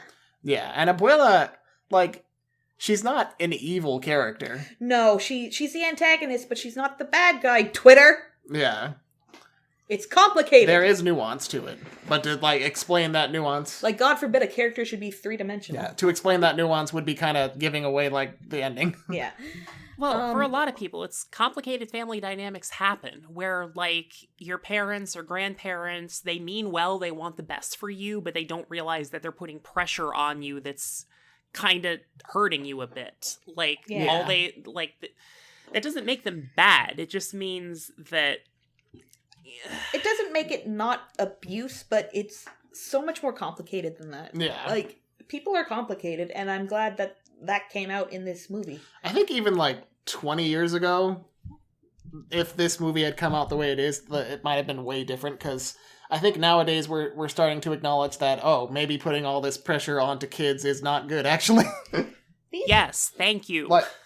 Like when Hercules came out, like, it was kind of like in the superhero vein, like, you were put on this earth for good reasons, and you're gonna do great. You gotta be a true hero. But, like, nowadays, with, like, Encanto, it's like, yes, you have a gift, but you also have an obligation to be good to yourself. Yeah. Lindsay Ellis actually made a good point about this in her Pocahontas video about, like, how when shit hit the fan in Pocahontas, it was like, you, child, have to stop it. But when I can't.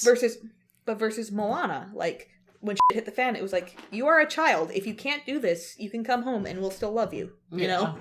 Yeah, I'm totally. sorry. I never should have put so much pressure on you.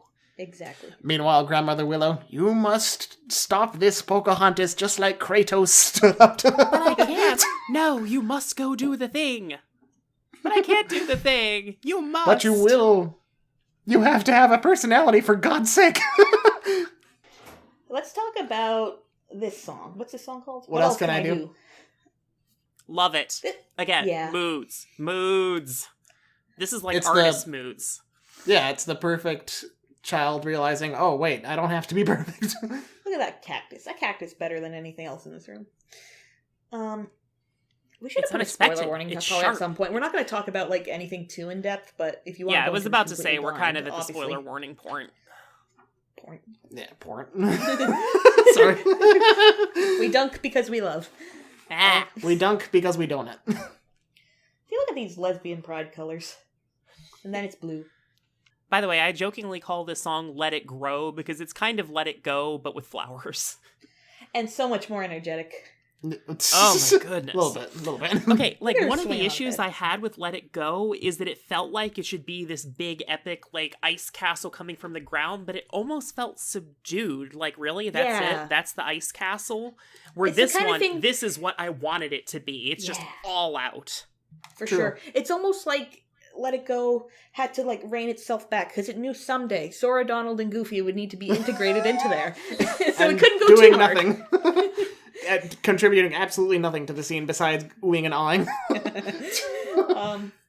But this, without the weight of Kingdom Hearts 3 on the horizon, they were able to really let loose. I love how this palm tree isn't even symmetrical.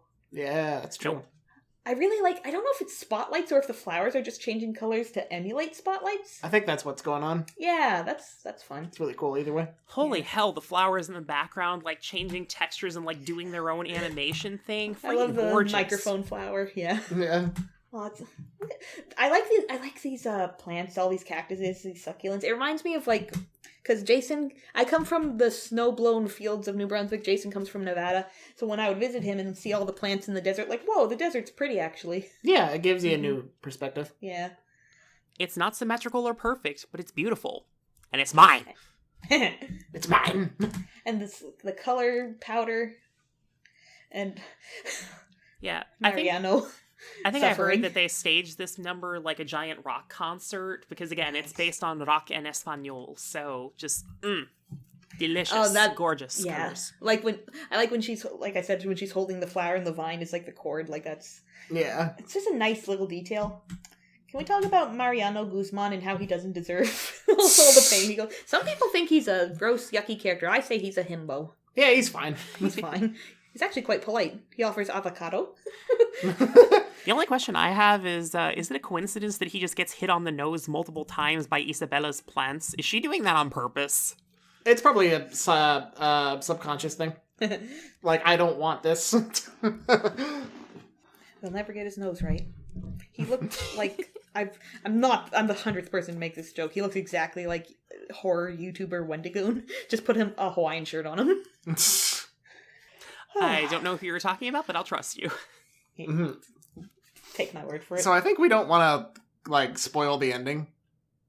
So are we, I think, is it good to kind of leave There it is here? one note that I want to talk about quickly, and that is that, like, when Mirabelle finally does meet Bruno and she asks him, like, why were you here all this time? you left, but why didn't you leave? And he's like, well, the mountains are kind of tall. So it occurred to me that, like, mountains can both protect you from the outside, but also trap you inside. And Like there's the Great Valley.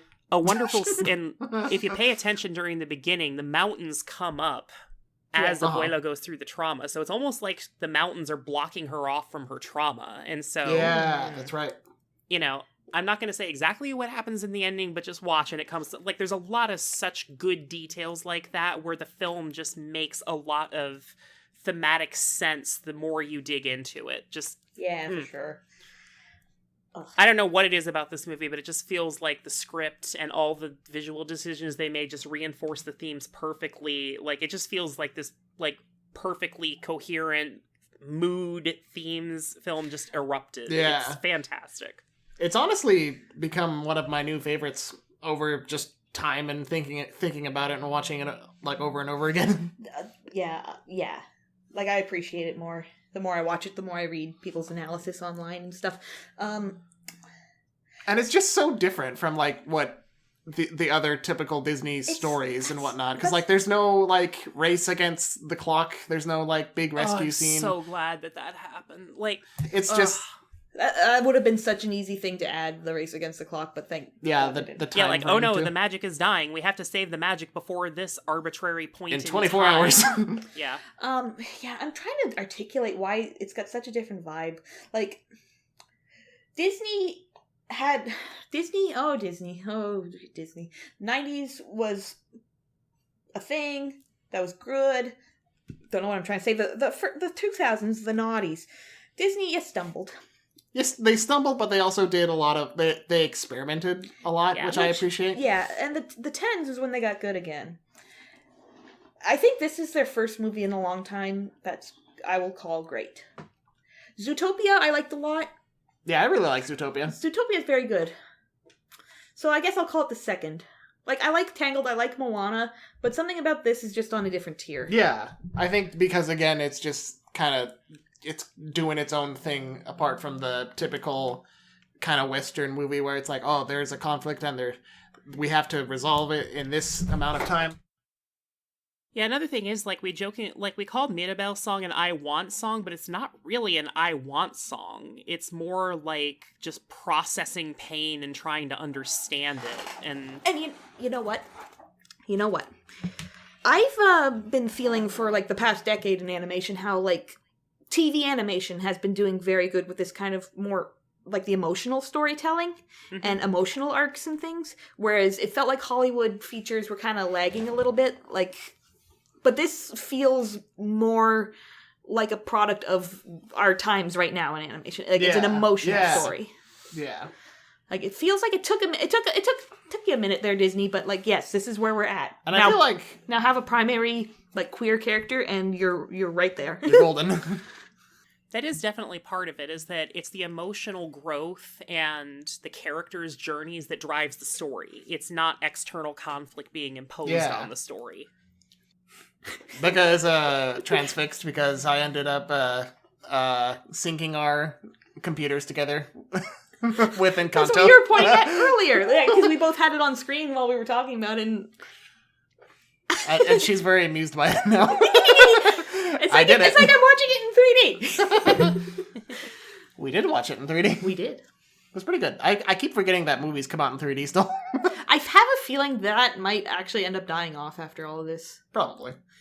I have a sneaking suspicion. Unless Avatar 2 manages to really wow with its 3D, or Avatar like 3 or Avatar 4.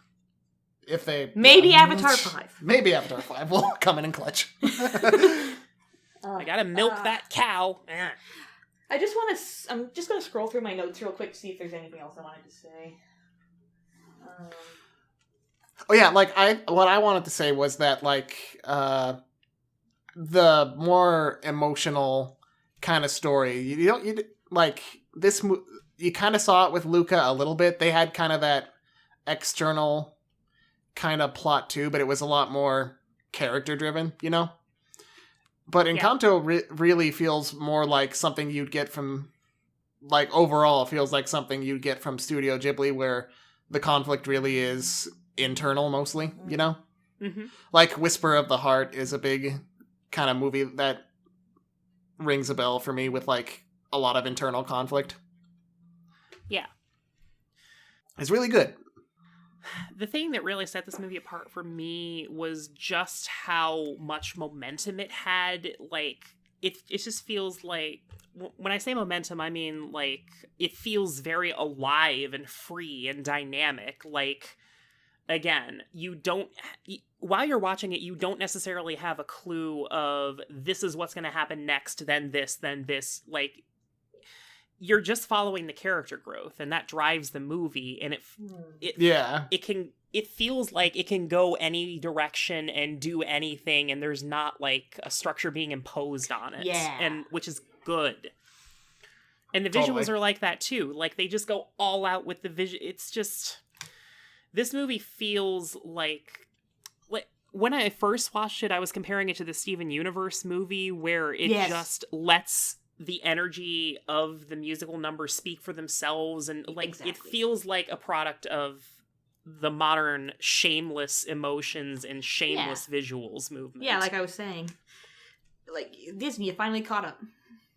Yeah, and also, I am super happy that this came out now, because I was honestly a little worried about Disney after Frozen 2 and Ralph Breaks the Internet and Riots. Like, all right, well, like, you can tell that there's still talented artists working here, but it feels like they haven't quite put it back together yet. And then this movie just came out and it's like, all right, Disney's fine. Yeah. All right, Disney. You can do it. You can get with the times. So please continue to do so with Encanto 2 and Encanto, the TV series. Encanto 3, more Encanto. Encanto. No. Encanto, this is the sequel. There's Encanto. Encanto Returns. Encanto Forever. Encanto and Robin. Oh, one thing that I do think is interesting is, like, I feel like Disney Plus might be giving them the freedom to put all of the sequel stuff on streaming and leave space open for original movie. This is another. Thank God! This is yet another case of an original movie just going so good, and it's just the sequels that seem to be like, that was fine. And also Rana. Yeah. I saw a very good comment on Tumblr about like how the triplets are color coded, like assigned yellow at birth. So, and ain't that just the way? Ain't that just the way? So I think we're a good 2 hours into this. I think it's time to stop. I feel like we could just go on and on and on and on and on. Probably. 2 caterpillars. Disoriented. Oh, damn. Into Dos cocoons. oreguitas desorientadas. I have a hard time listening to that song in English because the Spanish is so gorgeous. By the way, that is Lin-Manuel Miranda's first song written in Spanish. Oh, really? Mm-hmm. Cool. Do they speak Spanish in Puerto Rico? Yes. What language do they speak in Colombia? Spanish. I've heard Portuguese too, though. Are Portuguese and Spanish similar? Similar, but not the same. Kind of like Shaq and French. I gotcha. Well, kind of like speaking French and. Portuguese is mostly Brazil. Yeah, Brazilian. Yeah. Most of the rest of South America is Spanish. Okay. What about in Portugal? All right. And Portugal. Portugal. Jose Carioca should have had a cameo. Yeah. Where the hell are the 3 caballeros, Disney? They should have gone to Bahia. Bahia. Have you ever been to Bahia? No. Well, let's go. On a train with square wheels for reasons. That's fine. All right, Donald. By the way, shameless plug, the visuals of those, like, this is why I got excited for Encanto in the first place, is because, like, they have a similar color sensibility in this movie. Like, those movies kind of have their own problematic elements, but visually they're very pretty. But anyway, tangent. Yeah, sure. Look at the big eyebrows these lady characters have. That's not something that you would have seen in the 90s. It's true. There's 2 caterpillars on Mirabelle's face right now. All right. Shall we? That's how I say we wrap it up, because we got to wrap it up, and I don't know how. Yeah. We used to plug our shit. That's what we used to do. Movie is great. Go watch it. And now this is who we are. Yeah. Here's the losers you've been listening to for the past 2 hours. I'll be the first loser. I am Becca Knott, or BexDK. You can find me on Twitter, Patreon. I'm going to be opening like a DeviantArt and other things, Instagram. I do art. My cat makes a lot of noise. Oh, and actually, I'll plug specifically. Check out, like, as if you need me to tell you, check out on Saberspark's channel, the Joshua and the Promised Land reanimated. I contributed a few scenes to that. 3 scenes. Three She scenes. contributed. YouTube been doing all the things. Woo, yeah. Yeah, I am Jason Knott. You can find me on YouTube under the channel Film Freak. I'm gonna be making a lot more videos this year, hopefully.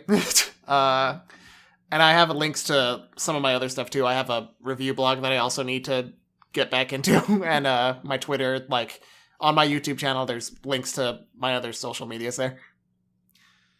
And I am Carrie Dreblow. You can find me on YouTube at Animation Critic, all one word. I am currently working still on Wolf Walkers as an artistic masterpiece, which is going to be like an hour and 10-minute video analyzing that movie.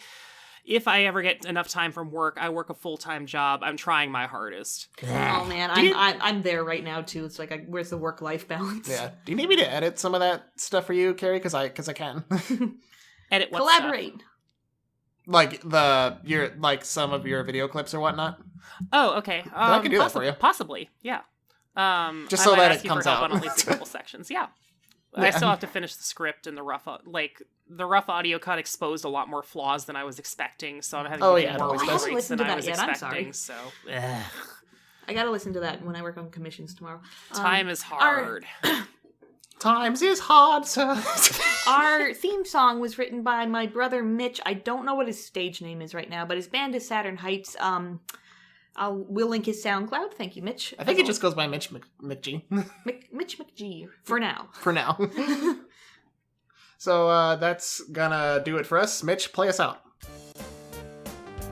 There are bees everywhere. There are bees. No, not the bees! Not the bees! Ah! Here, have an arepa con queso. Yum. Okay. I want to bees are still singing me, but nah, it's fine.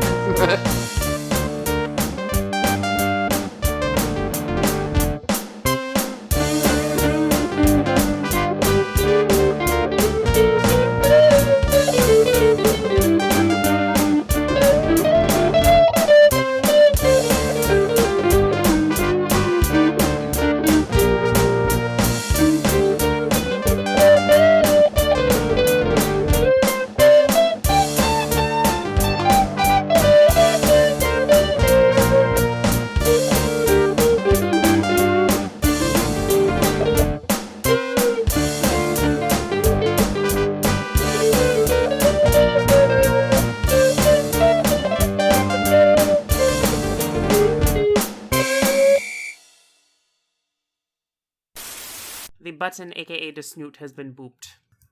The snoot has been boot. Some crook made a mistake and took my book. I'm off to the internet. Excuse me a second. Welcome to the internet. Let's see. No, not Adam's Family Values. Hey, lady! I'm going Ralph Breaks the Internet all over on this Tell thing. you what, we have Adam's Family Values. Uh, Jason has recently been saying that Ralph Breaks the Internet is a movie he hates more and more every day. The more I think about it, I hate it. I don't remember it. Same here. I was fine with it when I saw it in theaters, but then I rewatched it. I'm like, oh god, this is terrible. Yeah, I gotta watch it again. See, but it's hard for that Rocco to do things because Rocco is a rock. Rocco's not alive. Goodness. Haha, dated references. Nobody's gonna understand this in 5 years. When Puppetry we is release this. animation. Everyone knows. Haha, what on topic. Haha, ha ha ha ha. 3D What chess. could possibly change with Elmo's cultural impact in the next 5 years? We'll find out. But for now, You sound very sure that something's gonna happen. I mean, Kind of develops in a Beauty and the Beast direction. It's a Erection? very. I said direction. Damn it. I heard you say erection. Sorry. don't mind him. There can't be two furries. Asexual on this podcast. brain does not compute. Error. I'm error. sorry. I just heard you say erection. Editor, cut all of this. Cut my husband. Sorry. As usual, it'll probably go in the blooper reel. Yes. Outtakes. Boop. Anyway, so the movie kind of develops in a Beauty and the Beast direction, and see, now I can actually hear how you could hear that. Anyway, Beauty and the Beast direction. So this is like your Disney Princess I Want song. The cat's still digging in the litter box. Yes, Luna. She's never finished. Luna, you pooper. Do you Google your own videos? No. Good for you. I saw your Google history. Don't point at me. I'm teasing you. I Google my own shit all the time. Anyway, editor cut all of this. Yeah.